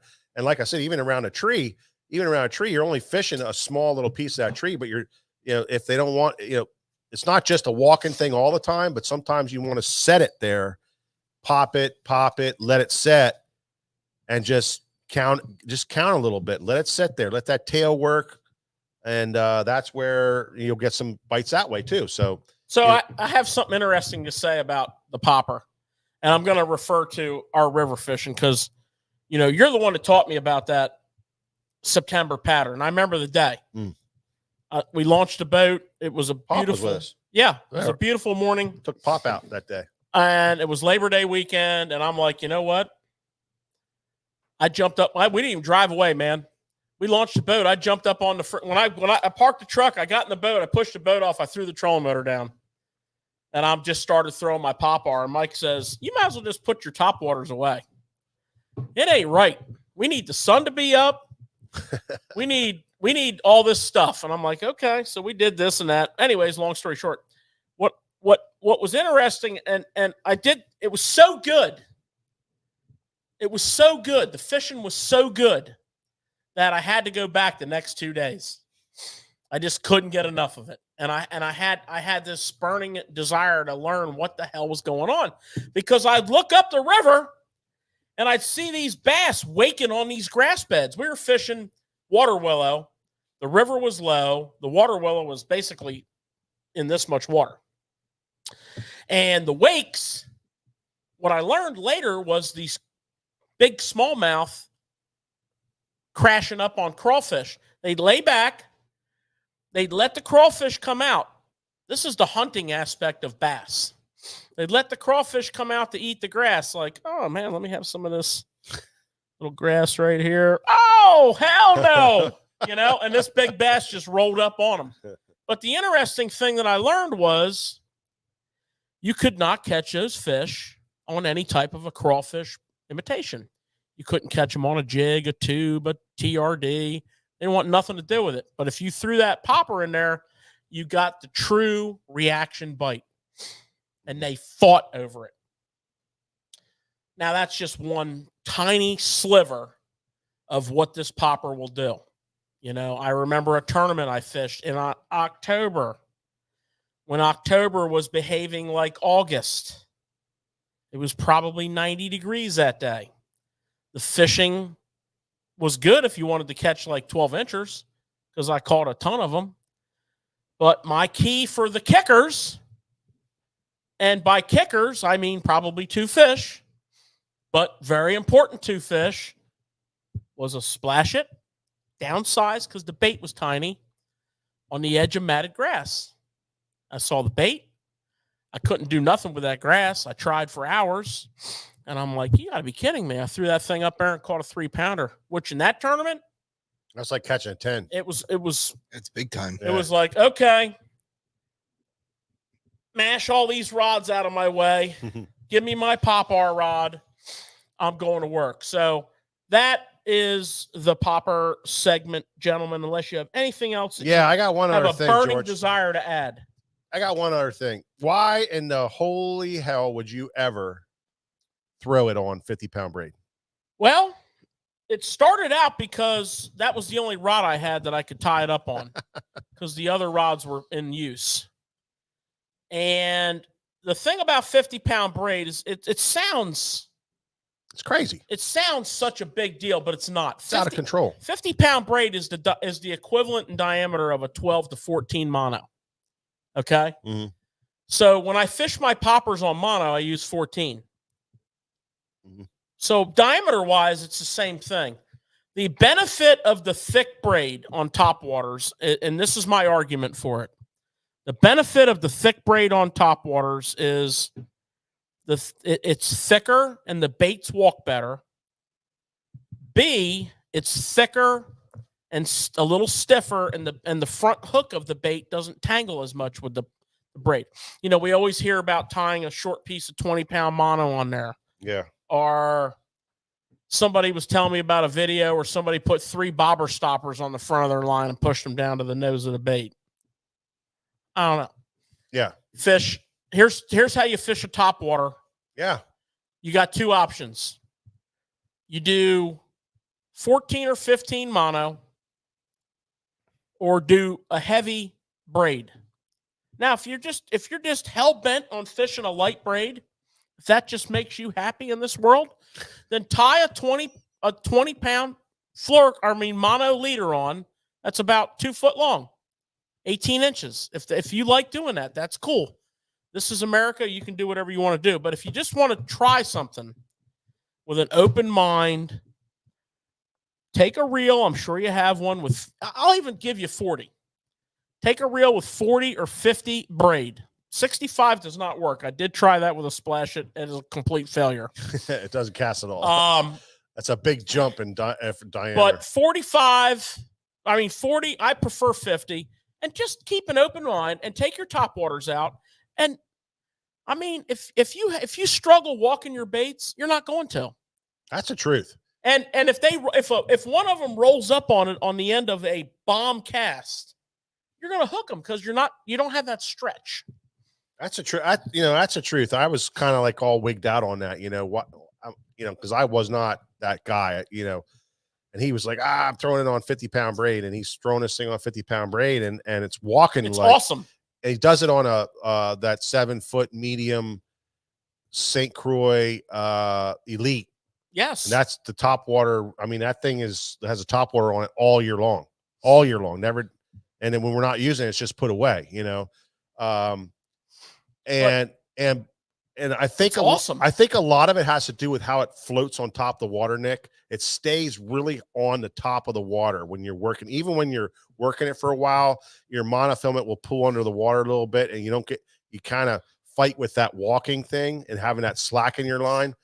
George can walk a popper, and I can too now because I'm doing the same thing he is, but we can walk a popper, and this thing's going like this.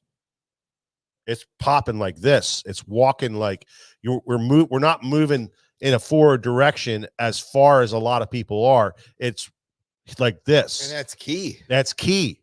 The walking effect on a topwater lure will outfish a guy that's chugging a bait 10 to 1. and I'll put him up against anybody that wants to do that. Well, that effect that you're talking about, where you're side to side instead of forward, yeah, it's the same thing when George talks about a jerk bait and not pulling it towards you. exactly. You want to coax them fish. It's critical. I mean, otherwise you're kind of shooting yourself in the foot. Your strike zones are small strike zones. So, the particular scenario George is talking about, if you got too far away from that grass bed, they wouldn't hit it. They'd only hit it in the first, 4 feet of it. So the longer you can stay in there and really tantalize that fish, True, the more bites you're going to get. and there's another aspect to that, guys, and everybody watching. I saw the greatest popper fisherman that ever lived fish a popper on Kerr Reservoir. Yeah. And the deal was, he could walk it and he could do everything there is to do with it. But where he put it, His casting ability was freakish. That was something he talked about big time, about that all the time after that. It's like, And my takeaway from that was, I'm going to be casting like him. Mike, is he talking about you? I wish. And so the deal is, That's the deal. whatever rod you pick, whatever rod you're happy with, whatever rod you're comfortable with, make sure that you can put that popper on the edge, of whatever it is you're fishing. Or mean, in that hole of that, in like where that grass goes in there. Because if you throw it a half an inch too far, what happens to your hook? Gets in that moss and grass, and you're screwed. And then you have to go either break it off, which you can't do on 50-pound braid, especially the pencil reeds that or the willow grass George is throwing. You don't get them back. So it's very, very difficult to do that. But also, like that fella he's talking about down at Kerr Reservoir. That was Craig Powers, by the way. Craig Powers. He was putting it in bushes where there's or trees. Wood. Putting it back in there where nobody else would ever put a popper. And the accuracy had to be spot on, or your hook would, because if your hook isn't sharp, it's a problem. These hooks would touch something in there and you're stuck. So that's where George and we finally said, man, that was a learning curve. We gotta cast like kings, man. We gotta practice this crap and get right on it. So whenever you get that rod for your popper and for your walkers, maybe not your biggest walkers, because some of them walkers, an ounce walker, you might want a heavier rod for. I know I do, but you need to be able to cast that rod well. So, and whatever that is for you is the perfect rod. Whatever rod that is for you is the perfect rod. I like a 7-foot, medium fast, as my all-time favorite, the Legend Elite. I'm sorry. That's just sorry, it costs $400. I'm bad about that, but I love the damn thing. And whatever, it doesn't matter. It doesn't matter what the rod is. It's of Topwater. Yeah. But you need to be the baddest ass caster in the boat. Yeah. So now that's going to apply for the rest of this. So now the popper, we're kind of transitioning from the popper. Where are we going next? Well, we're going to talk a little bit about, because this time of the year, we're also throwing a lot of walkers. We're not going to spend a lot of time on walkers. I mean, we do it all the time. We talk about them. Yeah. But I think it's really important to have a range in your box that you're comfortable fishing with, from subtle to, as we talked with the Vixen, baits that will call fish up. And by subtle, I, of course, am going to be talking about the Giant Dog X, which is one of my all-time favorites, and the Sammy 100, which is one of my all-time favorites.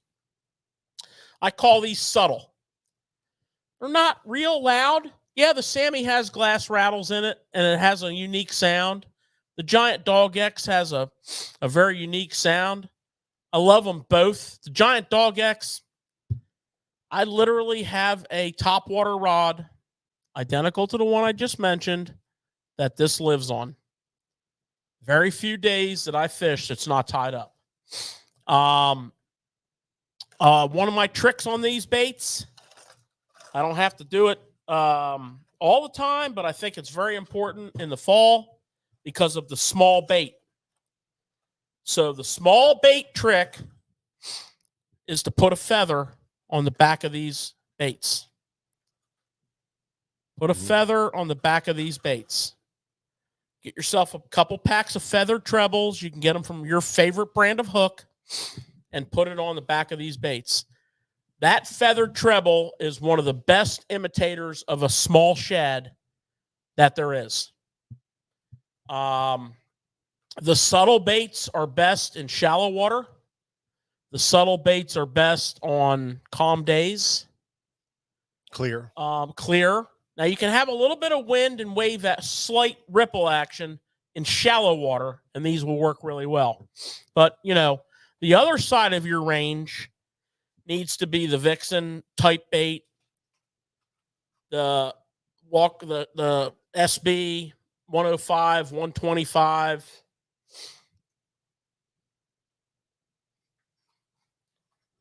Okay. You need to not be worried about these bigger baits, about them being too big. I hear it all the time. That bait's too big. Yeah. This is what you're doing. You're using this bait to call fish up.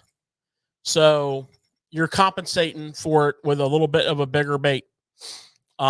These are some of the examples. A super spook. I mean, come on. Yeah. One of the greatest of all time. Yeah, George, right? You pointed something out there. We do hear it all the time, especially, from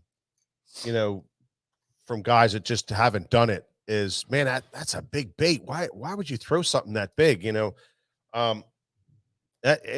It's only a big bait in your mind. Honestly, we're throwing the big bait when the big bait is supposed to be thrown, and that's calls them up. And if you're around, later in the year and you're around big bait, deeper water where you have suspended fish that are on schools of bait, it calls them up. Yeah. And most importantly, that true fall section before it gets too cold. Yeah, matching the hatch. Because what happens to bass, if you're on a body of water, and there's a couple scenarios at play here. So one, we're going to see play out in the next Bass Open. It's going to be very interesting because the next Bass Open is on a body of water that has herring, blueback herring. Yeah, where's that one? That's was going to be on Hartwell. Now it's been moved to a similar lake to Hartwell. Martin. What? Martin. Oh, okay. In Alabama. So that's a herring lake, and the fall herring run is very similar to the spawning herring run. We got to watch a tournament on Hartwell in the elites when they were on spawning herring. Right. We saw Lee Livesey just put his power poles down for 4 days on the same hump. Yeah. And just stand there. In 5 foot of water. Yeah. So we're not going to quite see that situation in the fall, because what the herring do in the fall is they're moving. They're migrating. They're moving. They're packing up their bags and they're heading. They're coming out of the creeks. They're coming out of the rivers. They're heading towards the lake where they're going to spend the winter. Now, obviously, it's early in that migration, but yet nonetheless, certain fish will key on that. Now, it's also a shad lake. So, you'll notice the shad are a little more following the shoreline type species. And, the fish, some fish will key on the shad. Yeah. Typically, the open water fish will be on the herring and the shoreline-oriented fish will be on the shad. But that remains to be seen. But I do predict a lot of oversized walking baits. And that is when they come into play. The Vixen, the Super Spook, the Shower Blow. These baits have calling power. Now, some of these guys might get in some real shallow water. It might be real calm and still, and you might see them change up to a giant dog X or a Sammy or something that's subtle, quiet, but yet there, right? And that's kind of the walking thing. So what are you throwing? What line and rod are you throwing that on? Well, Other than the big boys, I do the same exact rod. The big boys, I go to a medium heavy fast. So like that Avid I showed you. Yeah. Something of that nature. Fast taper, but a little more backbone to it. Because, I mean. Same 50-pound braid. Yeah, I'm launching like, oh, yeah. Yeah. Oh, yeah. Yeah. You never talk me off that hill. Never. Yeah. But I can launch that thing. I need a little more rod to chunk that bad boy. Yeah. I don't want to be breaking stuff. Yeah. But yeah. And again, whichever rod that is your favorite for that, it does, as long as you're accurate with it. Mm-hmm. A lot of that walking stuff is open water fishing. Mm-hmm. So the surgical accuracy, there is that, we do fish those subtle ones up against shallow grass, and the surgical tactical accuracy is there. Yeah. But open water stuff, you can be off a couple feet. Yeah. Okay. Now, what are some, there's some other top waters that we want to talk about. Well, for fall, for sure, I think we need to transition into a buzzbait. And I think we need to talk about a couple of buzzbait tricks. One of them's not so much of a trick. I mean, if you watch that college tournament, and if you watch any Lake of the Ozarks tournament, and if you watch pretty much any, Southeast fall tournament, you're going to see guys with a buzzbait in their hand with the trolling motor on berserk, ripping down the bank, just throwing that damn thing at chunk rock, wood. We saw that in the college series. Those guys were chucking buzzbaits like crazy, Well, and the deal is,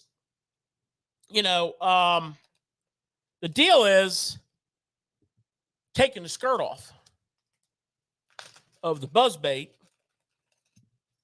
And actually, let me do the white one, and putting the trailer on.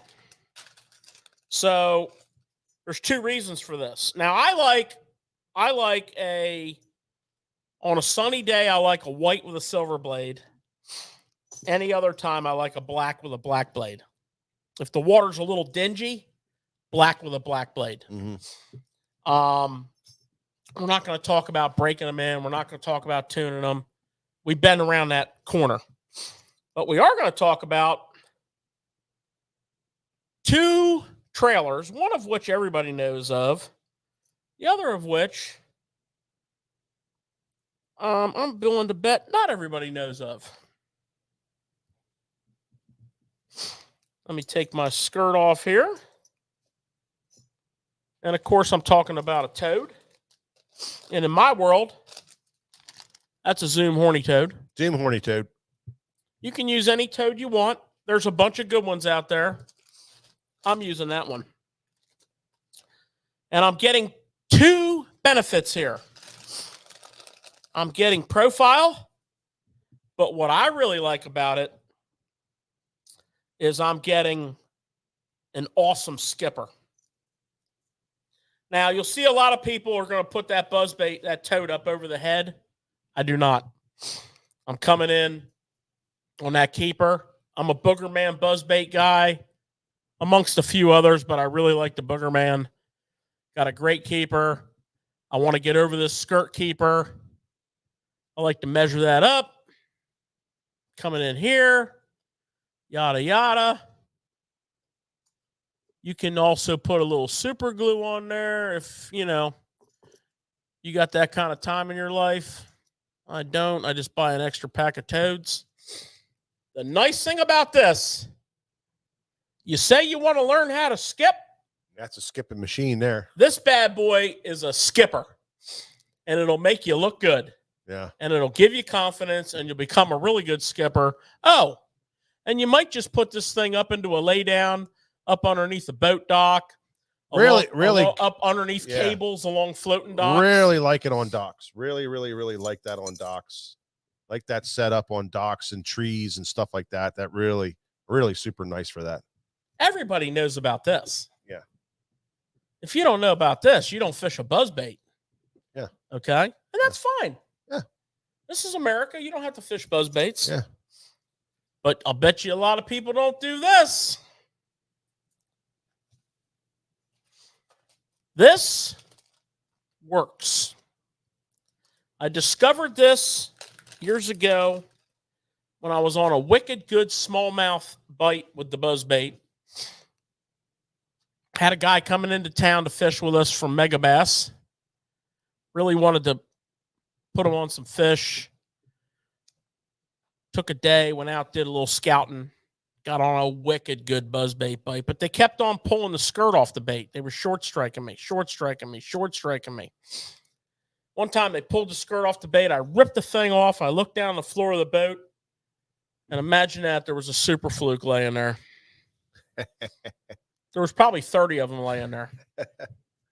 Especially that time of year. Took that super fluke. Put that on there. They're eating a bunch of minnows, not shad.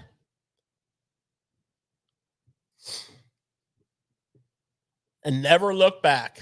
That is freaking deadly when you have picky, fussy fish on small bait or even decent sized bait, but really, really good when they're on smaller bait. Deadly. That profile compared to this profile is a total game changer. Doesn't skip as well. Doesn't hold up as well. But who cares when you're catching boatloads of fish? Yeah. Okay? So enough said on the buzz bait, but you know, I want to say one thing about Yes. the skirt. You know, because there's a lot of times where you want to leave the skirt on. You know, that's not the only way to fish a buzz bait. It's a great way to fish a buzz bait. And it's has its time and place, but the skirt to me, especially a thick skirt, allows you. It holds the buzz bait back in the water, and it really allows it to ride up and slow it down a little bit. So you can slow it with a skirt on a little bit more than you can on some of these. Now the toad is one that you can slow down because of its planing effect to it. It's real nice and wide. You don't always have to take the skirt off. A lot of times I like to keep the skirt on. I like the bushiness of it. I like the cut. I like the way it holds in the water. I like the way it pulls back. I like the way it lifts. There's a time and place for the skirt material. What do you think, Nick? I'm big on the buzz bait just because you can move a lot of water quickly. Yeah. And that's one thing when you look at a lot of the other top waters, you can't do as much. Yeah. You got to be a little bit more, precise. You got to be a little bit more, have patience with the game. But a buzz bait, if you want to go down a bank or you want to move a lot of water, that's your game. Oh, it is. And another nice thing about it, you can throw it on top of the grass and kind of rip it off of that without having any kind of problems. Like you said, you can just chuck and wind and burn and go and cover a lot of water with it. So I mean, I love a buzz bait this time of year. Yeah. One thing I learned about a buzz bait years ago on grass fish in the fall, if you're missing a ton of fish on grass or not getting the bite you think you should be getting, and you're around fish, you're around bait, you're in the right kind of situation, especially if you're missing a few, switch to a spinner bait. Good point. That has nothing to do with Topwater talk, but it has to do with buzz baits in the fall. What other kind of top waters we throw in, George? Well, now I want to leave a little time for some frog action. Oh yeah, we're going to talk about some frogging. Yeah, we're going to talk about some frogging. Frogging's coming up next. Why don't you talk about some of this? Some of the little other different types of topwater stuff that guys are throwing. I want to talk about frogs. You want to do those next? Yeah. Okay. Yep, that's on my list here. Okay. So, one of the most famous things in the fall is frogging grass mats. Those stingy grass mats of August and September become really fertile grass mats of early fall, October, depending on where you live, November. But the month of October is, get your frog on. And, it's not like rocket science. we've talked about a lot of the things before, but for example, last couple weeks ago, maybe 2 weeks ago, we talked about some of the modifications that Jay Lee's modifications to win that tournament. Yeah, some of those modifications and the cheese mat, which is what you kind of get this time of year. Which is exactly where you want to be. So, think back to that. You want short legs, sound, like noise, that. Yeah. You want in those mats, you're going to want the traditional walking style frog as opposed to the popper. When you get in those mats, the popper, he no good. His mouth's always grabbing the grass and messing up your retrieve. You want to do the traditional walking style, pointy-nosed style of frog. Not just the cheese mat, but also the real thicker stuff. The real thick matted grass. Yeah. The really thick, like when it's like, damn, that's freaking thick. Okay, this is the first thing we need to talk about. So we're going to knock about most of the leg off. Okay. And this style of frog, as opposed to, the popping style of frog, which obviously has great walking frog, great multi-purpose frog, but not really good in the. I mean, you can fish it in grass.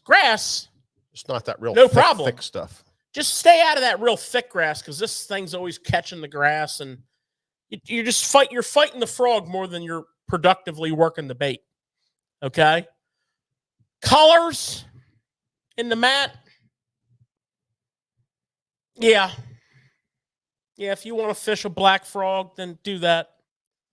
If you want to fish a bluegill frog, do that. If you want to fish a shad-colored frog, do that.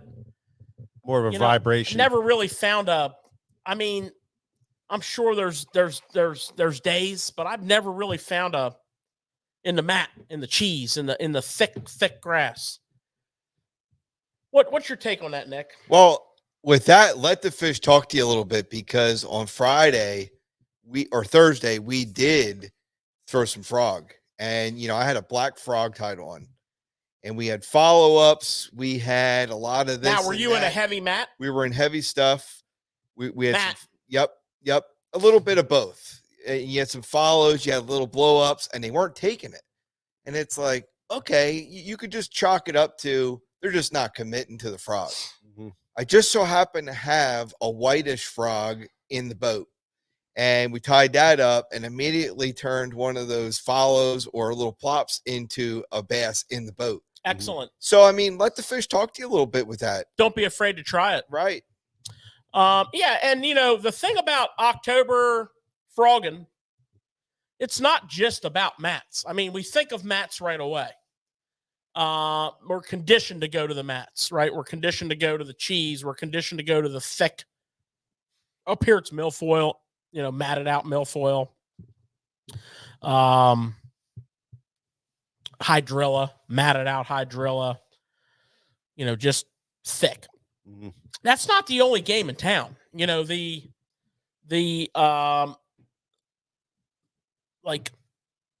area between that mat and that edge is, fairly thick grass. Grass, if you're lucky enough to find the right kind of grass. Mm-hmm. And that is frogging central. Now, gonna suggest a change to you guys.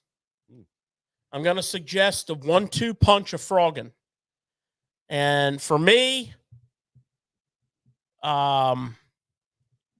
post-spawn is when I first start doing this. The rest of the summer, it doesn't really pay for me that well.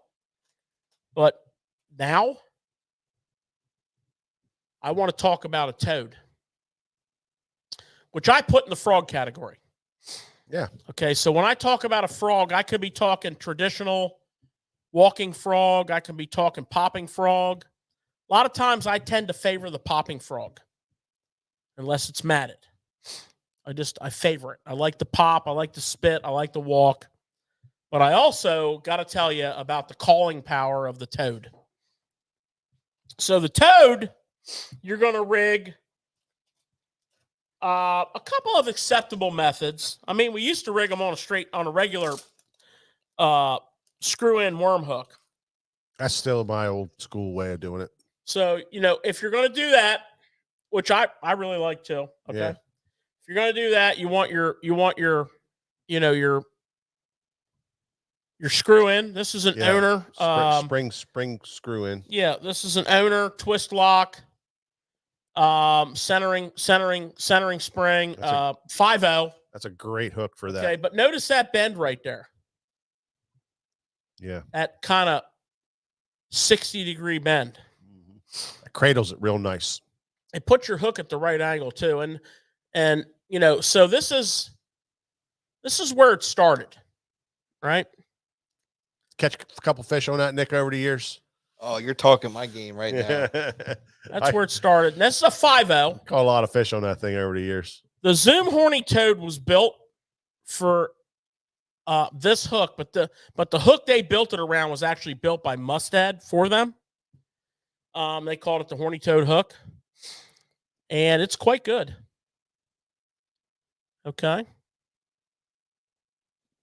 Tuck your point.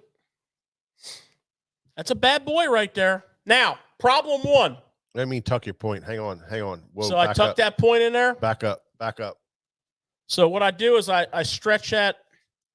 I hold the hook. I stretch that frog a little front, and I bring them back over the point.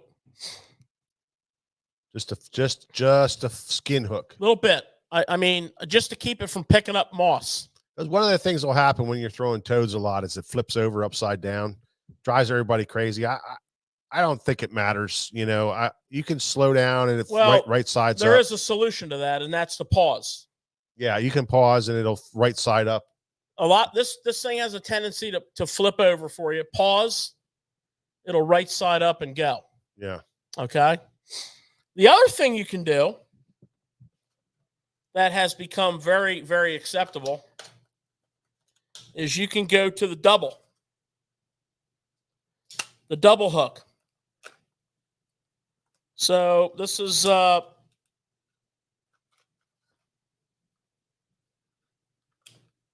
about this. Didn't have the package ready. There we go. So this is the double. This does not have a tendency to roll over as much.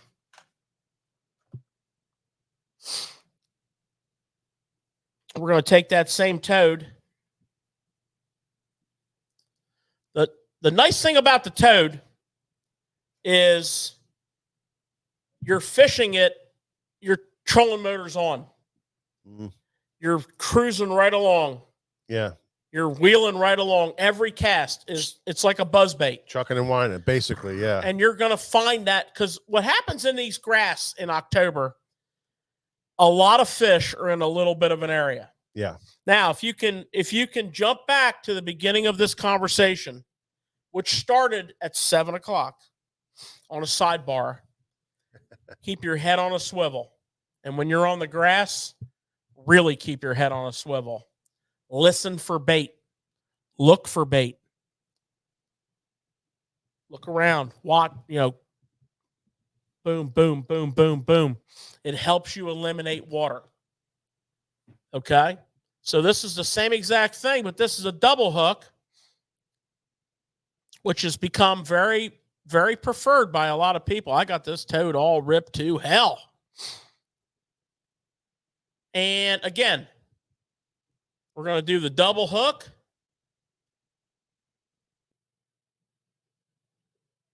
Somehow when I rig these, I always stick myself. And then I just stretch it. You'll notice these points line up with the ridges on the back of that. I ripped the freaking spring right out of it because the whole nose is blown out. Why'd you get a new frog? No, this is good. Damn cheapskate. Double. Sorry about the spring. That's horrible. Get out of here. Let's get a new one. Yeah, My bad. There you go. My bad. But I want you to think about this for a minute, because we're going to go somewhere here in a second that's related to this.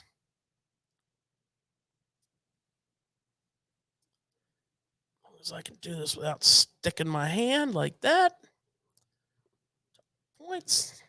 Now I got a double. This does not tend to roll over. Okay? This guy does not tend to roll over as much with the double.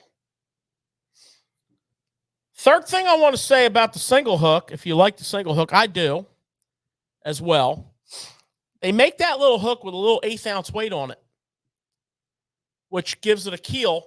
Yeah, holds it down. And I fish that mostly, the weighted version. Yeah. Now,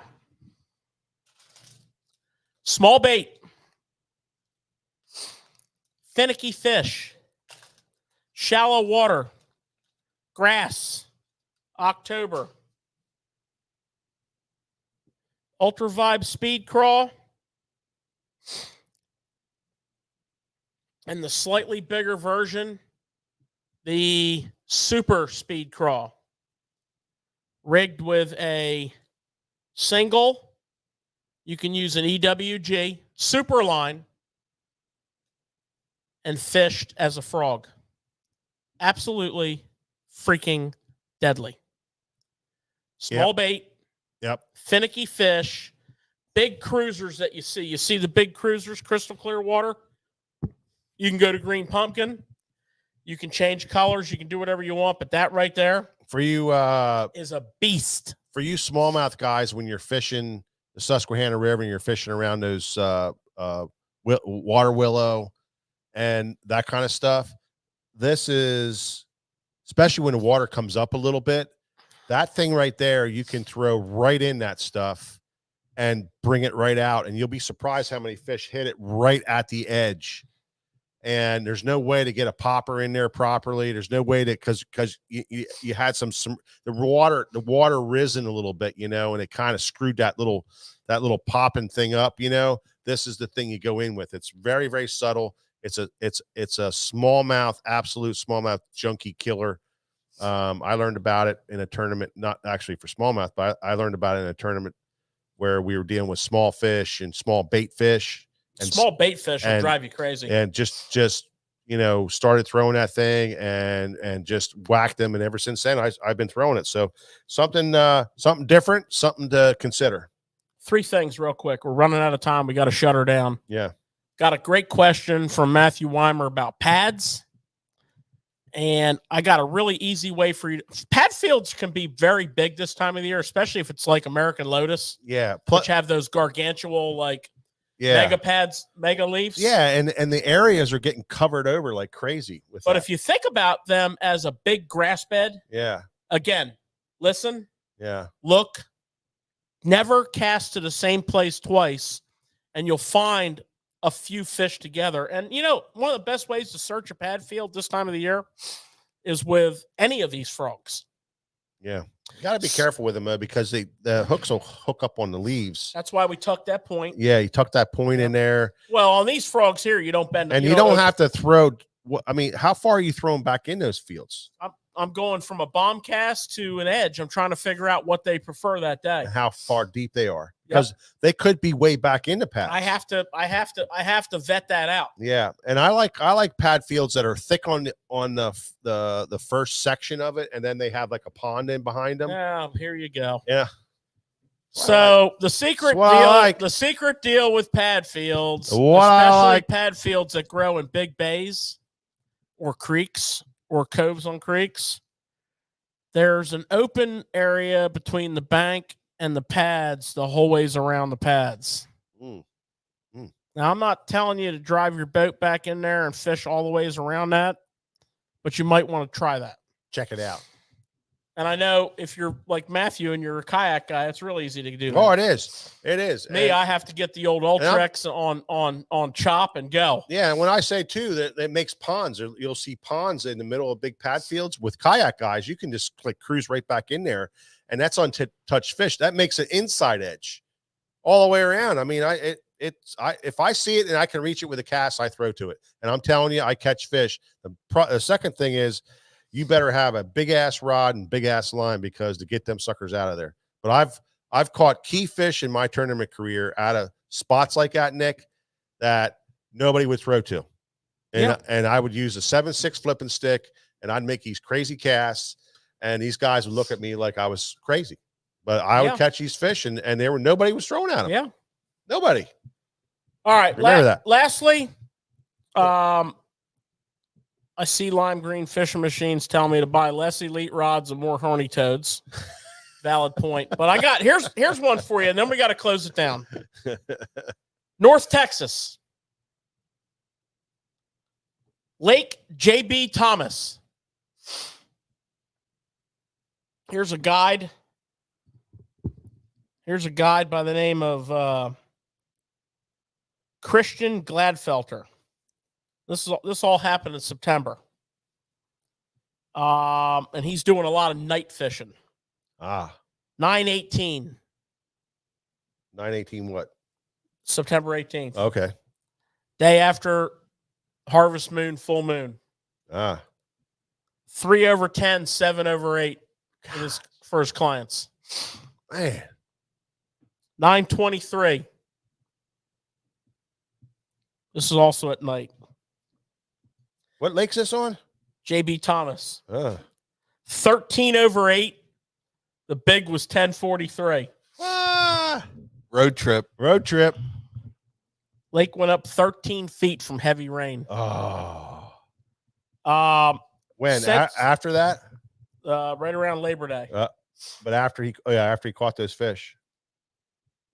Since September the 1st, him and his clients have caught 250/8, 20 double Ds up to 1336. Wow. All on live scope. Really? Guide Brandon Burke. I don't throw at fish that I think are under 10 on live scope. 17/10 up to 1332. Jeez. Hey, I'll drive the boat out. You guys can fly out. Wow, man. And that is your what's up moment of the night. Wow. That's a lake right there. That's crazy. Unbelievable. Hey, I do want to ask you guys something real quick, and this is not going to take long. The setting is 1990. Mike and George, what is the top water in 1990 that you guys were throwing? 1990 in that area, in Holy that time frame. First of all, I had my parachute pants on. 1990 on the front deck of my boat. I couldn't wait to ask this question because I think that's cool. Well, I mean, I think we were Pop-R guys, weren't we, George? Pop-R and Zara Spook. Yeah, Pop-R and Zara Spooks, I think is what we were. And Chug Bug. Oh, and a Chug Bug, yeah. And a Chug Bug. With mono? Of course. Oh, yeah. Of course. There was no braid. Yeah. We frogged with mono. Yeah, we frogged with mono. 30-pound You want to be pissed off individual? Go out there and start frogging with 20-pound, because I threw 20-pound monofilament. Go out there and try to hook one of them suckers in that grass and get them in. You want to talk about missing fish? Oh my God. It was unbelievable. It was fun though. We came a long way, and I remember when braid first came out and we started hooking these fish, it was like, oh my gosh, this is the greatest stuff ever. It was spider wire. It was, once we figured out how to tie a knot with it, it was unbelievable. Anyway, we're going to call it quits for tonight. You guys are unbelievable. Appreciate you all so very, very much. I hope you got something out of this show. I know I did. Nick Wink, you probably got something out of this show for sure. I love it. Let's go. And, George, thanks so much, everybody. Thank you very much for stopping in tonight, and we'll see you at the next Tackle Shop Live.